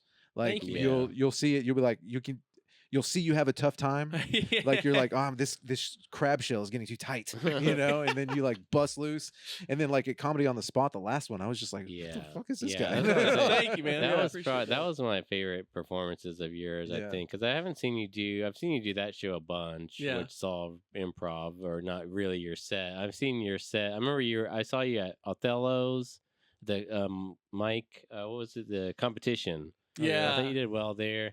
I remember I wanted to bring this up. I just remembered it. But I remember seeing you for the first time ever. This was like probably 2 years ago. You must have been very new because it was at Yeah. Norma Music Festival. Yeah.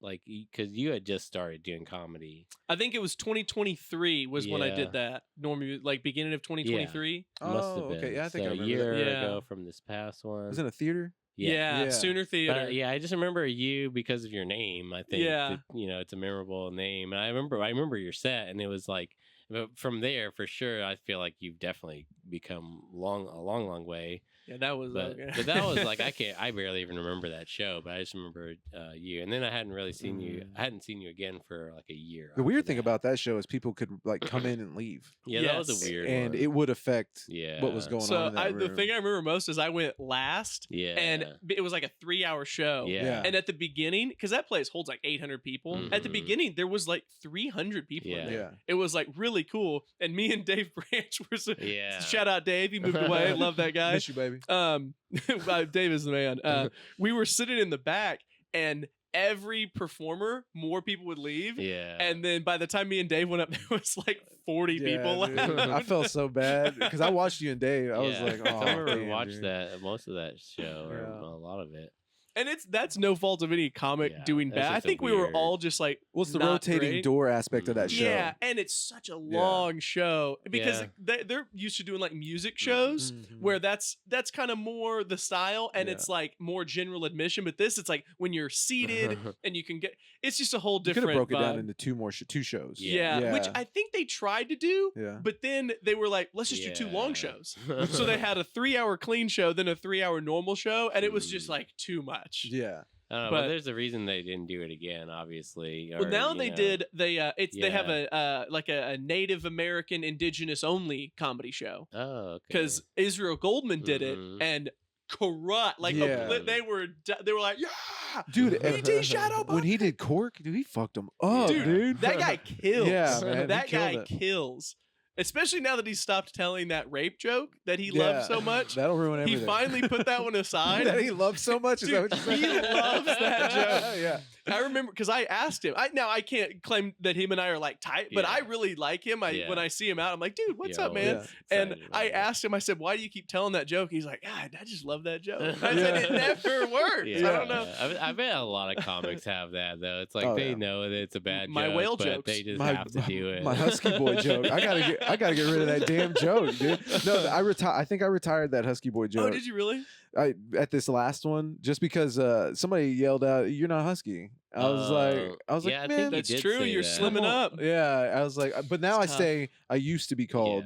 Yeah. I'm Okay. what J.C. Penney's used to call a husky boy. Well, but that's Yeah. probably. I bet you could find because I go we've- into my grandma pinching we've my cheek talked when I was young. about how You could just start it's- getting fat again. Yeah, you can start eating Taco You could Bell. always just gain back another 100 But, pounds. we Yeah. always talk about how important it is to have like a good opener that like reflects on who you are and like lets the audience know who you are. I think that one has been a really good one for you, but I Mhm. think you could probably find something better. Yeah, it's you know? time. Yeah. I mean, Yeah. we always talk about Miss Kitty's. I hate condom hearing about joke. how I have a big dick. Ugh, it's the worst. Right, guys? Anyways. Round of waters for the ladies. Right, guys? I know you hate that. So, anyways, I don't hate it. I just have done podcasts with people where it's like every every moment in the time. conversation, they're like, let me hit a punchline to Yeah. camera real quick. I'm Mhm. like, Yeah. all right, let's, you know. I can but- see that. But anyway, you were asking me about a turning point, right? Because yeah. that stuck Yeah, in my okay. head. I would say, in a philosophical way, not to like get it too serious, but I used to have a belief that like, oh, anything you set your mind to and work hard at, Mhm. you can achieve, which I think is true in a way. I think like golf, I believed that wholeheartedly. Mhm. And the more that I believed it and the more I applied myself, the better I got. Mm. And I would keep advancing up levels. And I remember seeing people that used to be better than me, I was now better than, and then Mhm. they had to quit because they went broke. They weren't good enough to play Mhm. professionally. And so then getting all these injuries that's the reason I quit. I had all these back surgeries. And so I Mm. couldn't play anymore. Was that from golf? or- Yeah, it was from a combination of golf and lifting and not enough recovery time. Yeah. Because I just always thought like if you're pushing through the pain, you're like pushing yourself hard. Mhm. I don't want to be lazy. And it was kind of the whole mindset of like always forward, which is great. But you know, rest is always important if you're- in everything. I think you have if to, your back is broken, you have to get it healed up. yeah, So yeah, didn't, and it just stacked up over time. And after the last surgery, I had to quit. And Mhm. that really like shook my Yeah. foundational beliefs to Really? like to my core. I Mhm. really like I still haven't recovered that level of some kind of confidence the in yourself. self-assuredness. Yeah, Was not it- like say it the again? self-assuredness. Mhm. Not like this big confidence, but Yeah. just like a deep Right. belief that whatever I set my mind to I can accomplish, which is probably good to have a little bit of self-doubt Mhm. in some areas, but that was a big turning point because I had never I never tried to like ingratiate myself to any like friends or authorities that could help me out in life. I was always just like super merit based. Like Mhm. I will be good enough at this. Like it won't matter if I have if people like me or I've aligned Yeah. myself with Mhm. a powerful individual. Right. And so when that happened, I was like, wow, I have Mhm. nothing to fall back on. Because all these other guys, like they would quit playing professional golf and they would transition into some like $250K a year traveling Mhm. sales job Yeah, because they were so good at Oh, golf. They had yeah. And some these others- corporate guys they would yeah. play with at the clubs they would practice at, Mhm. they'd be like, oh, please, can you just be my road sales guy? Like everybody will love you. So just the fact that they were great at like being warm and congenial, great golfers, new people at golf courses. Like I didn't care about any of thing. that. I didn't do any of that. So you just kind of honed your focus on the task. 100%. Like I would go to the course, and because if you're a professional player and you're at a course, people know. Like they watch you hit one ball, and they're like, "Whoa, what do you do?" And then they see. I mean, you have the professional staff bag. You're sponsored. You know, it's like people know. And then by the time you've been out there, I mean, you're out there 8+ hours, 7 days a week. People know who you are, so they always want to play with you. The club wants you to kind of do events with them, and I would just say no. I wouldn't play with anybody. And all my buddies that played professionally, they would do it, and I didn't realize at the time how smart that was. I mean, huge mistake on my part, but I would say that was a big turning point. The erosion of that self-assuredness, and then kind of the opening up of my life. It's like, man, I thought I was going to be a professional golfer until I was 60, because that's how long you can play. You know? And so I was like, what the fuck do I do? So I was like, okay, what did I always want to do, but like just never had the time? And I was like, I always wished I was funny.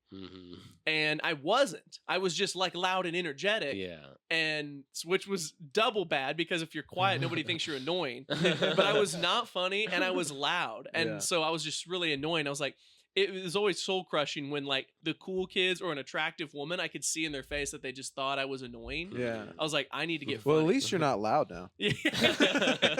So I was just like, I need to go. So I was just like, I need to figure out how to get funny. So, you know, I started taking all these, making YouTube videos, doing improv classes. So I would say that was a big turning point for me, was like failing at golf was a huge turning point. So did you take that attitude from golf? You're like, okay, well now when I'm doing this thing, I'm going to start networking. Do it differently. I'm going to start getting in there and being a part of stuff. Yeah, I don't know if I am great at the like quote unquote networking aspect, but it's been a personal challenge to myself, like that a personal thing I've taken on, where it's like, I need to be a warm and welcoming person. Because when I would look back at my behavior, I was like, I was not a cool guy to be around. I was thinking about it, like if I was a member at a course and a professional player was practicing out here, that'd be cool. Oh, but he's just going to be an asshole and not talk to me. I'm going to ask him to play with me. He's going to say no. Like, that's not very nice. I was not very kind. It was a very like, I'm doing my thing. I'm trying to do what I'm doing. I don't really care about all this. It's just not a great way to be. I just wanted to be somebody, like when I looked at my dad or when I look at my mom, people around them, their lives are better for it. Whether it's in small ways or big ways. I'm like, I want to be somebody that, even if it's just that I'm like a warm presence, or I'm helping them out in a very tangible way, I want people to feel better for being around me. And that was not the case when I was pursuing golf and other things. So I was like, I got to be a better person to be around, because I was just kind of a jerk, not in an outward way. I was just very cold, but just standoffish. Like, kind of, because I think that's interesting that you say that, because a part of it, obviously you see that in a lot of things, especially in athletics, if you're a professional athlete, and some people are just so focused, or I think of like movie stars, right? Like they're just so, but sometimes it takes this level of focus on this craft to be as good as you are at it. And so, but you're right in that it's not very hard. It doesn't take away from that just to be more polite. you know?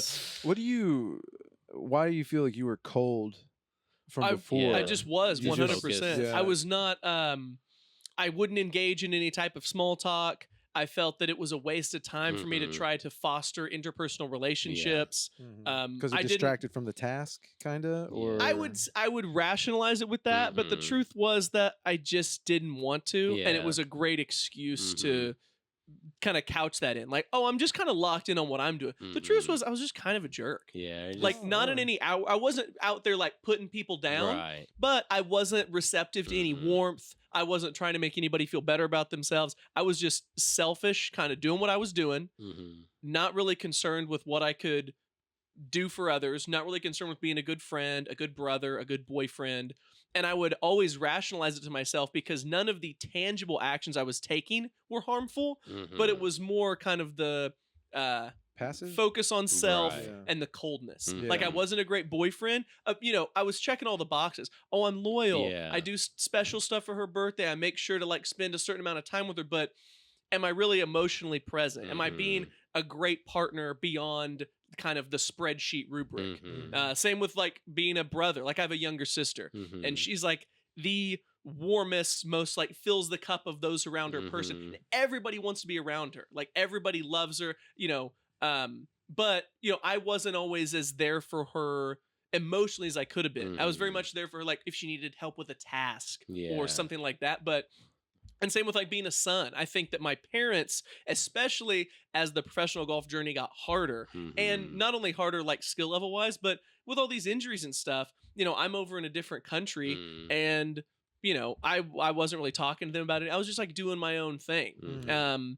And I realized that sometimes if you're going through something, even if it doesn't feel like you would be greatly helped by the people closest to you helping, sometimes it can be a benefit to them just to let them in. Like, Mhm. you know, that's a when big I had one. my big back surgery and I just kind of was like, I'll do it myself. You know, my parents really Like, wanted to be there they're for it. really My stressed. sister, my They're worried girlfriend, about you know. you. People Yeah. like to help because then they Mhm. feel apart. Yeah. Yeah. And I would always look at things through the lens of like the cold calculus of like, well, having this person here with me during my physical therapy or my rehab Mm. doesn't decrease the number of days until I'm cleared to play Yeah. again.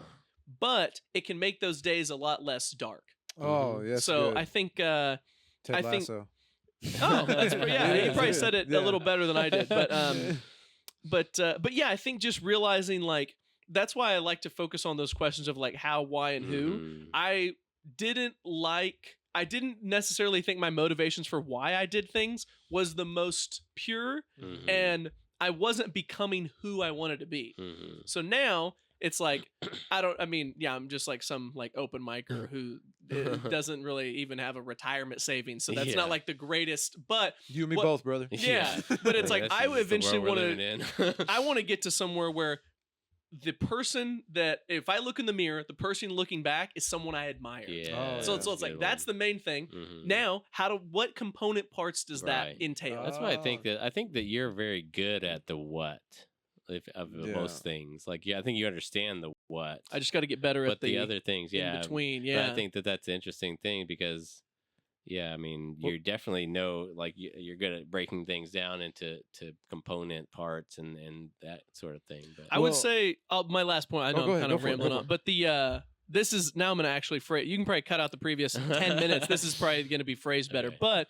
when I think about it, it's like I want to be somebody that I Mhm. admire. One of the big changes was that instead of doing things to achieve a result Mhm. or only doing my best when I felt like a result could be achieved, I now, and I'm obviously not perfect, but I want to be somebody who does their best because I'm somebody that does their best. yeah. Oh, it's just. I something you don't do. want it to be for like a transactional Right. benefit. It's like I want to be a good friend because I want to be somebody who's a good friend to their Mhm. friends. Yeah. You know, I want to work hard at comedy. Obviously, I want to be funnier, Mhm. but because I want to be somebody that works hard at things they care about. Well, I'm gonna butter your bread right here. The thing is like me and you had a heart to heart one time. Yeah, I remember that. And it really helped, man. And you say, hey, man, I always want to be this warm person. I've only known you as the warm Mhm. person. I appreciate that. Yeah. And so whenever I was kind of having a hard time with like just running some shows and stuff and dealing with some Very stuff. hard thing to do. And one of the things you told me was like, well, you know, what you do is you ask yourself, what would this person do? Like somebody you admire, yeah. or something, some persona that you're trying to get to, Yeah. or even that just like level of, well, what would a good producer do? Mhm. What would a good comedian do? What would, you wouldn't want to say like Aziz, but what Yeah. would, let's say like Or Or somebody, like, what would the Nick Campbell that I am trying to be Yeah, do? exactly. How And- would that person handle it? and then it goes, okay, well then the best me would want to do this. Yeah. Yeah. And then, I mean, it helped. I still think about that. Mhm. Like, I what would appreciate I that. do when producing this show? How should I, or if it helps me the most whenever I'm feeling, unappreciated. Yeah. Mhm. It's because you're like, you know what, man, it's not for that. yeah. Yeah, it's not. It's for it. It's a benefit for these things that are positive to come to you, Mhm. but ultimately you're creating a service. yeah. And what does that service do? It's to make people I laugh. think Yeah. it's something, That's yeah. it, dude. And you do You have to, set your goal. because I mean, going back, throwback to the beginning, we are talking about experience or your experience. I always think about it like this: like you want to try to make your experience the best that it can be, right? So it's like you want to try to make the world around you better Yeah. so you can just be happier, right? So it's like, however, I always think about that too. It's like you want to try to make the world what you want it to be if you can. I mean, like whatever you can affect.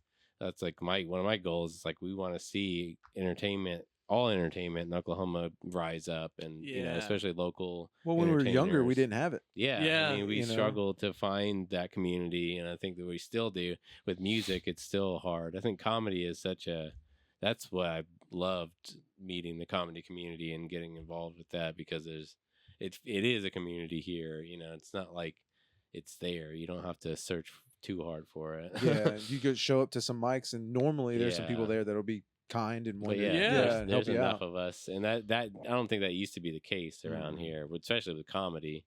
I mean, but it's growing, so it's cool to be a part of. I just can't wait to see what comedy here is going to be and all entertainment in Oklahoma City in like 10 years. Well, I feel like we're in the position to actually help now too. Like when we were younger, there wasn't really a scene. We were like, well, what do we do? And now that we're older and we have wisdom, and it's like we have more resources to utilize. I mean, it's like you're able to put on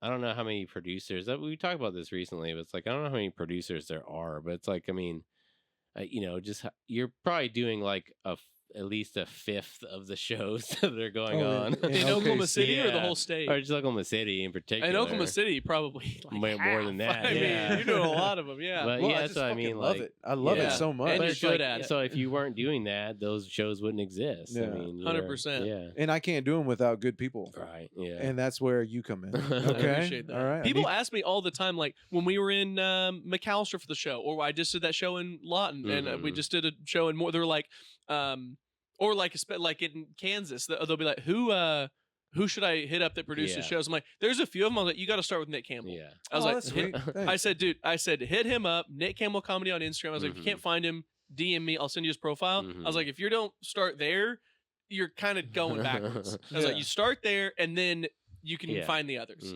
Well, I'm getting like some. I worked with Bo Johnson, which was fun, and then I hit up a few people, and I'm trying to get. So this next year is us trying to get just bigger names, mid-tier people. Yeah, that'd be sick. So in February we've got Nick Amika. You remember him from Blue Whale? Yeah, he'll be here with one of his buddies from Chicago as well, Louis. I forget his name. CK.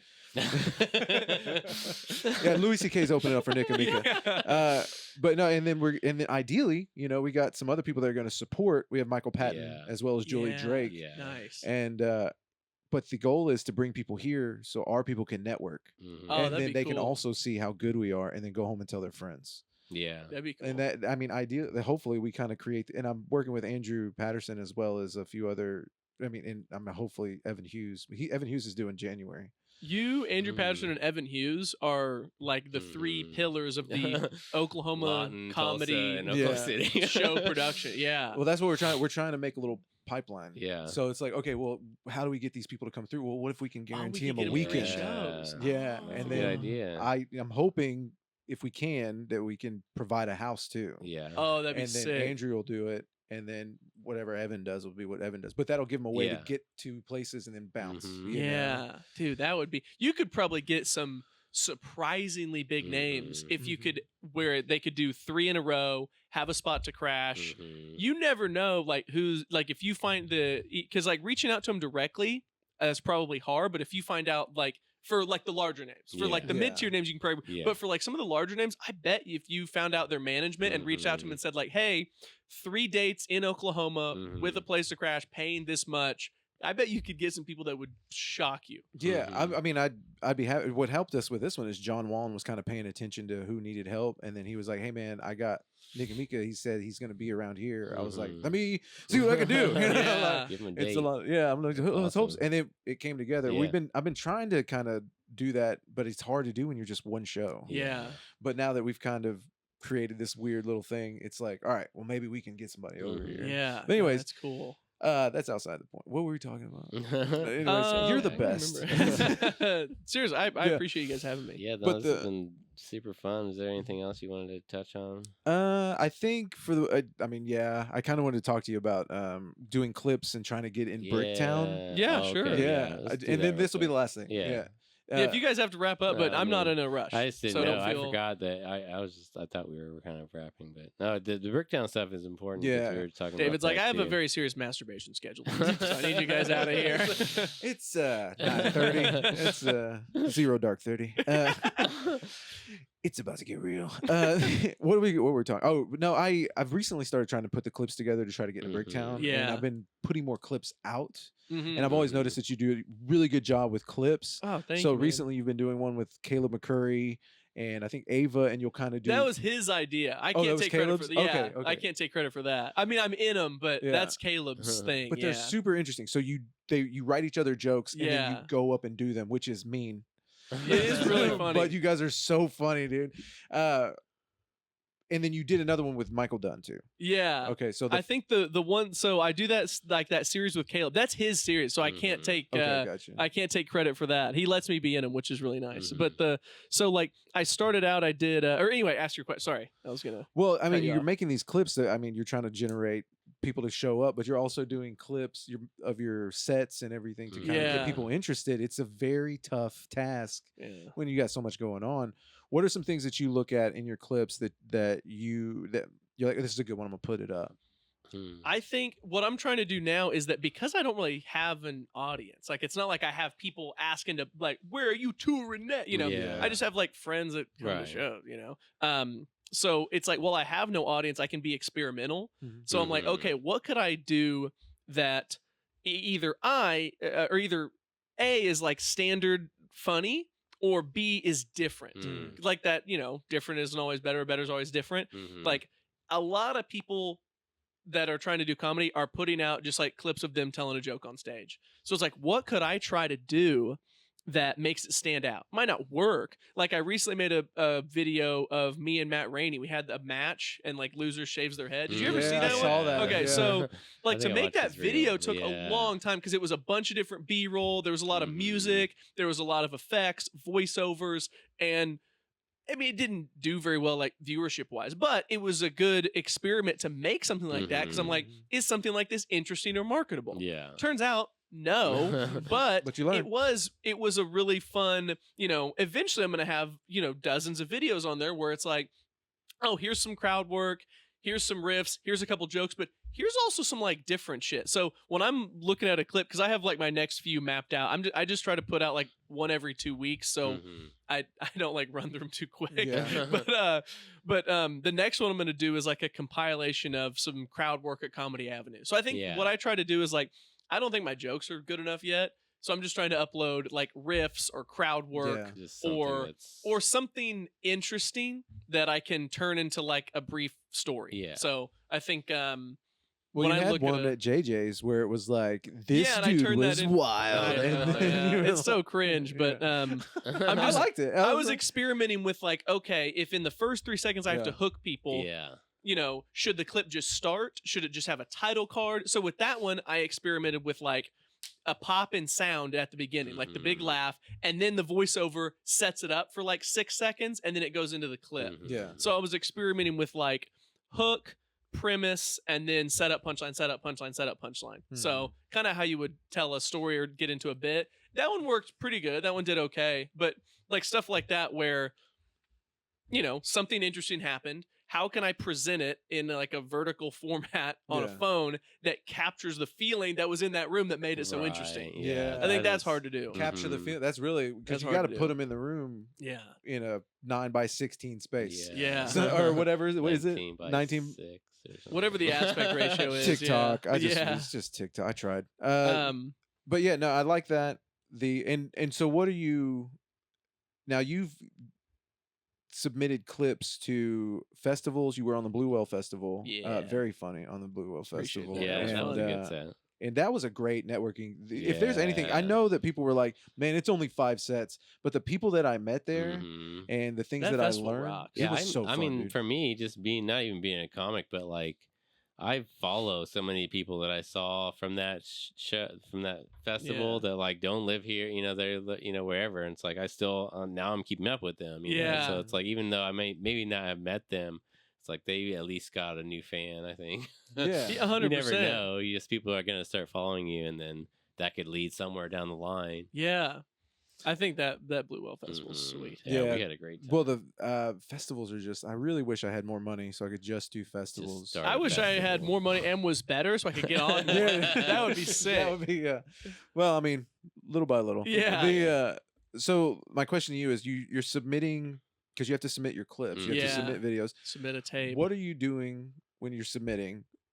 How are you setting it up? Are you giving like little information on there? Are you like using Canva or something to kind of post some information, or what are you putting in the description to kind of make this more interesting so they do pick you? What are you looking at that's different? So, because I'm still like a little naive to, I've only gotten into like the Tower City. That'll be my 4th festival. So it's like I haven't done very many. But I asked, so Evan Hughes helps run the Blue Whale Festival, and Wes Corwin helps run the Plano Comedy Festival. So I asked them specifically. I just did this recently because I submitted for the Plano Festival and I didn't get in, and like knowing that Wes is on the board, it's like of course I don't expect to get in, but not getting in and then seeing some of my other friends get in, I'm like, okay, clearly, like I'm either worse at comedy than I thought, or my tape's not very good.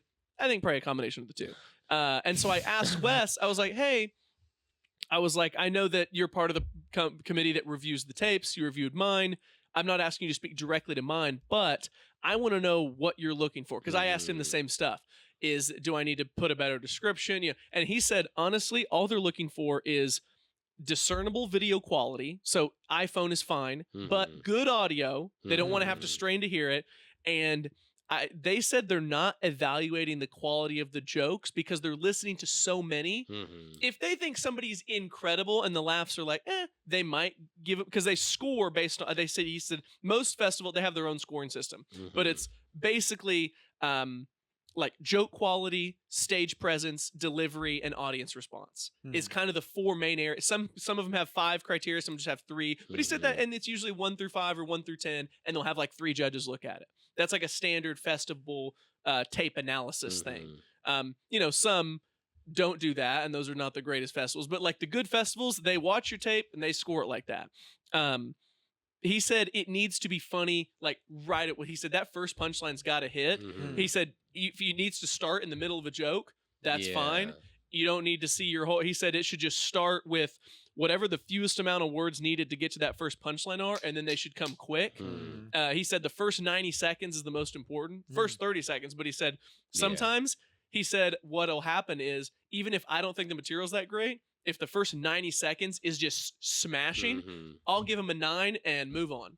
Oh, because you assume the rest. Yeah, he's like because I have to watch 260 more by next weekend. Times 5.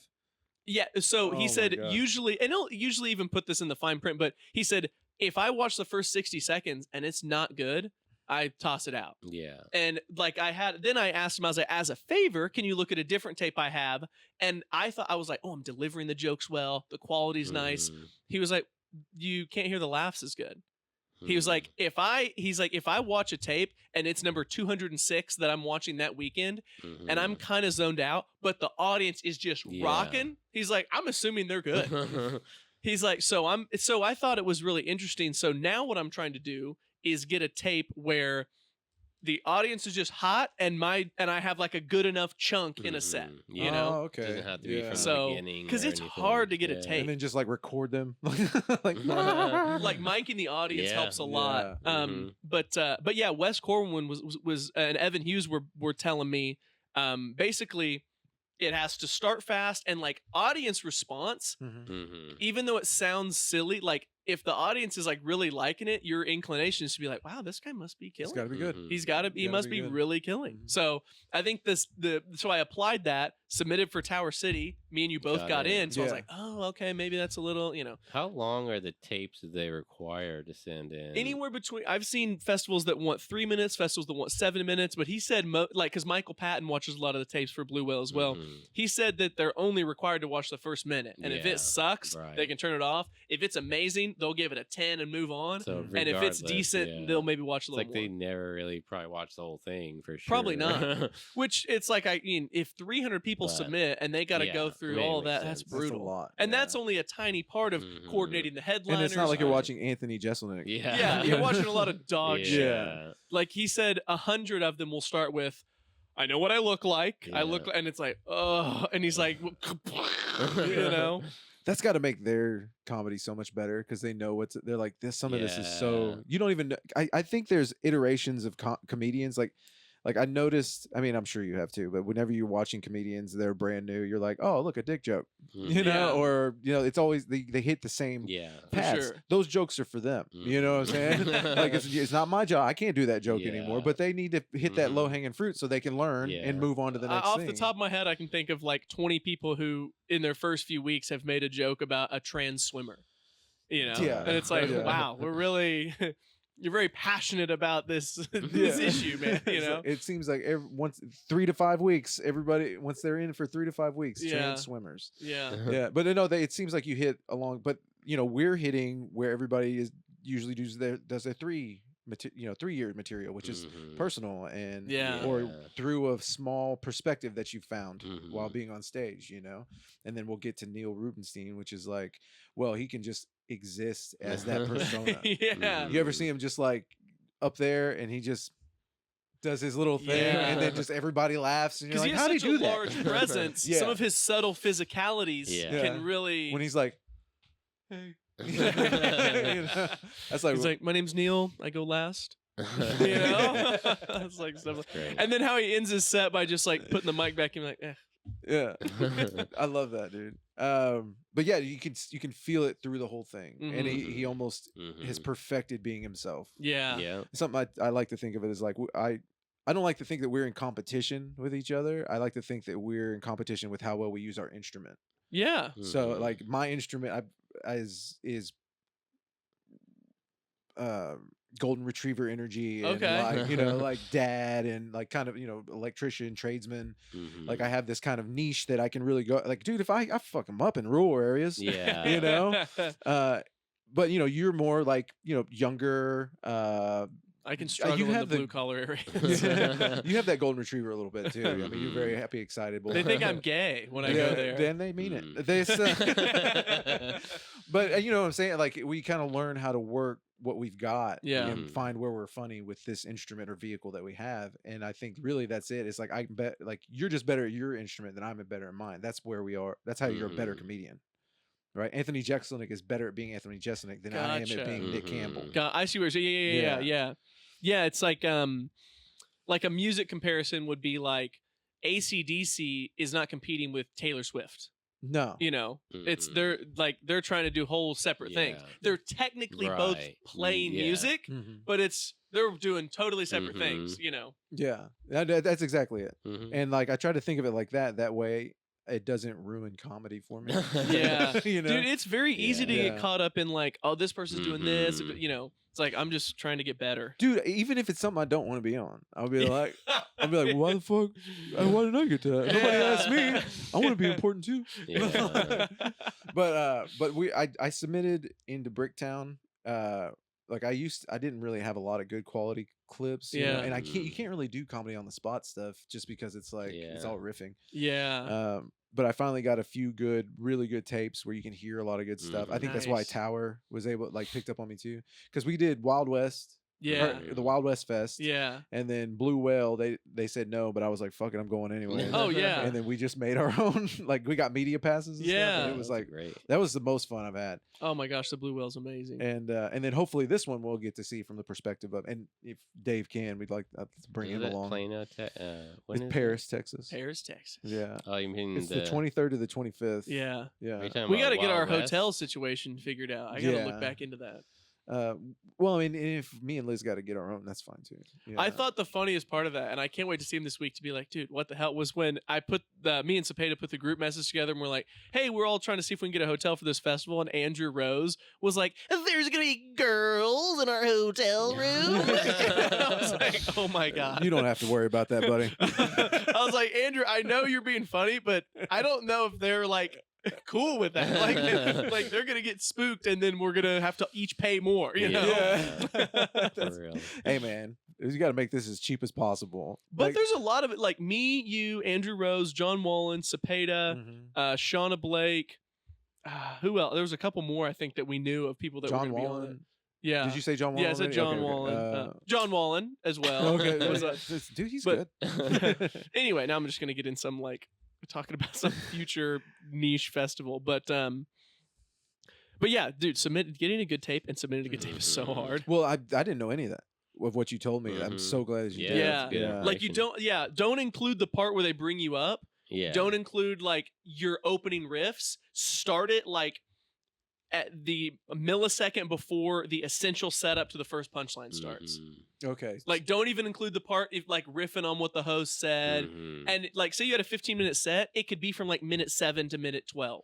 You know? Okay. Yeah. Like that's what Wes was saying. He said, don't submit like a 15-minute tape. Yeah. He said, if they say we want a 3-minute tape, cut out the best 3 minutes and send that in. So audio quality, Yeah. right? You can have iPhone quality video, but as He long said as the that's totally audio- fine. audio Audio is important. Yeah. And then being able to hear the crowd laugh. Yes. The he bigger said the laughs, the huge better. crowd laughs are like up there with if you're even competent on stage. Well, they don't even have to listen to it. They just assume that you're good. Yeah. Based on what you said. Yes. So the audience laughter, and then 5 to 7 minutes somewhere in between where you're not getting picked up, like the hosting and everything, or picking up the hosting stuff or riffing. You're really getting into your jokes. Yeah, because like each festival, some will want 3, some will want 5, some will want 7. So I just have like a tape that's a 3, a 5, and a 7 that I can submit, where it'll start like where it's funny right away, and then whatever like length they want, I can submit. Yeah. And usually, even if they request a 7-minute tape, they're probably only watching the first 90 seconds. Yeah.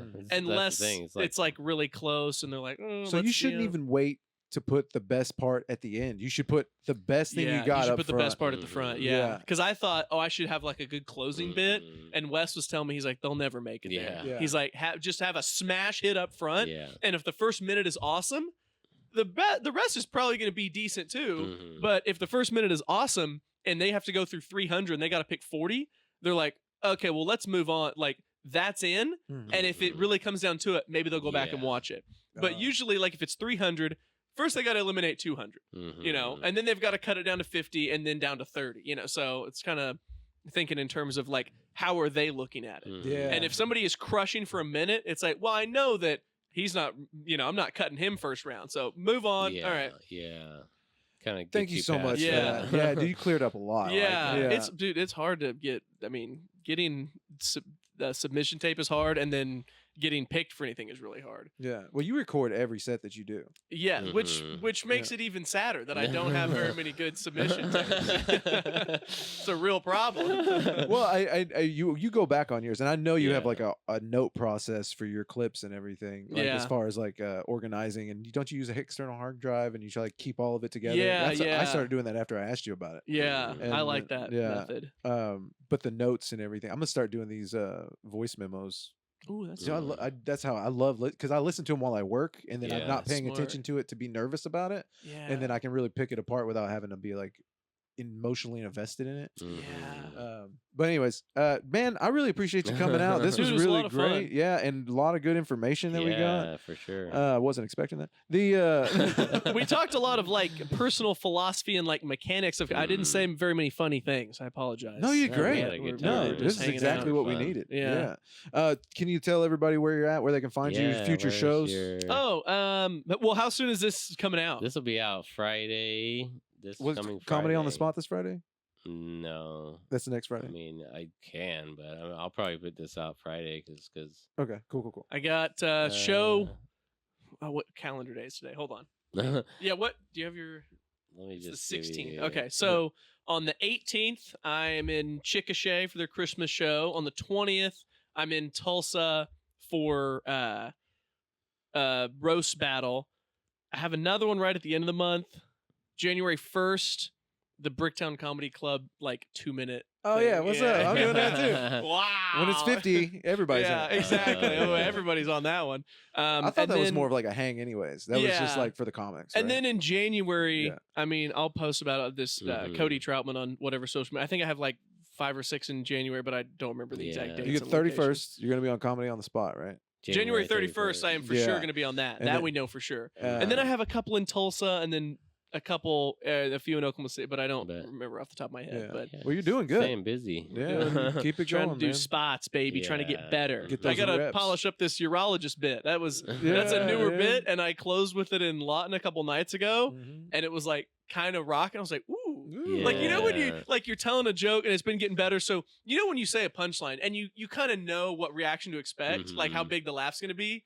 If it's not as big, you're kind of like, fuck. But if it's bigger, you're like, ooh. And when a couple of the earlier punchlines I was like, oh shit. I was like, hey. So originally it's only expanded to like a 2-minute bit, but I was going last. Andrew Patterson told me do 30 or whatever. And so, like, you know, they have that clock. I was like right at 28 and I had about 90 seconds left. And I was like, well, a couple of the ideas that I had toyed with for like details to go into on this, I'll just go a couple extra minutes on this bit. And a couple of the details that I like added, like hit. And I was like, oh yeah. So unfortunately, it's just like a classic, like, you know, look at my penis bit. Like, I had to go to the penis doctor. So it's not reinventing the wheel, but it was really funny. So I'm really pumped I'm going to try it this week and it's going to bomb. And I'm going to be like, fuck! You know? You're like, well, in those moments, I'll be like, because you get to where you have a joke and it works. You're like, oh, this works. This works. This works every time. And then it you just get someone and it doesn't. You're like, you guys are wrong. That works. I remember I was doing a podcast with, do you know Hamza Chaudhry? Yeah. So I was doing with Hamza, Tyler Barris, Caleb, and Brett Jennings. And it was we had been staying together all weekend at a festival. And so everybody's a little sick of each other. And everybody has like their own like way they get when they're irritable. Mine is to kind of like, I crank it up a little more. I'm a little more confrontational. Hamza and Tyler are much more like passive aggressive. And I remember I was like making jokes on this podcast, and every time I would make a joke, they would just look at each other in silence and be like, ooh. And like it was a bad joke. And so I finally made one where they were just like, whoa. And I was like, fuck you both. I said, you're objectively wrong. I said, all the audience hears right now. I said, you know what the audience hears right now? You know what the listeners, they hear that you have no idea what comedy is. And the podcast was supposed to be 2 hours. We're 45 minutes in. I put the mic down. I didn't leave. I just sat there and did not speak for the next hour and 15 minutes. And it took an entire like, over dinner, we had to like clear the air. And then I told Tyler, I said, I can't promote that episode. I'm too embarrassed about my behavior. It was really embarrassing. I should not have said that. Well, the whole weekend. I mean, whenever you guys are just, I mean, we were tired. I think at the end, I mean, me and David have been together for so long. But I started to recognize that, I was ready to go. Yes. And I think especially like you're doing something like when you're on, it's like the adrenaline rush, like the ride, and then the come down after. Then you're also around these people in close quarters, and everybody's like excited. It can just get to where like if you get irritable, you know, and because Caleb and I have stayed together at a lot of like shows and festivals in the past and stuff, so we've gotten a little better at, you know, knowing when to leave each other alone. But it was a lot of people in a tiny area, and I behaved like an asshole. And I did apologize. The air is clear, but I remember that was really funny that I was just like, fuck you guys. And I was not joking. I was like, you're actually wrong. I was like, every listener right now, they think I'm funny and you are wrong. And I remember listening back to it. I was like, oh my God. So just clip that out now. Now like, and send it to us. We're gonna throw it on. Well, thanks for coming, man. We Cody, appreciate it, dude. Thank you guys for having me. This is great.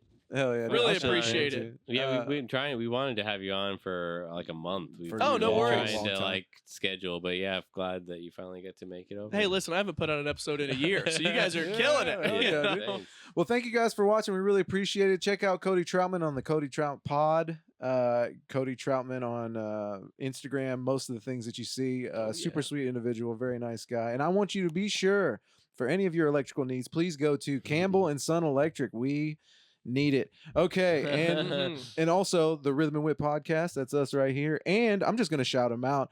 Hunter's Honey. Okay, there's a door guy up at Bricktown Comedy Club, and he is a beehive guy. Beekeeper, The right? beekeeper. He's a beekeeper, I've and heard he of makes him. his own honey. The honey is So he's made. an apiarist. Yes, he's a purist. The I'm not good at this.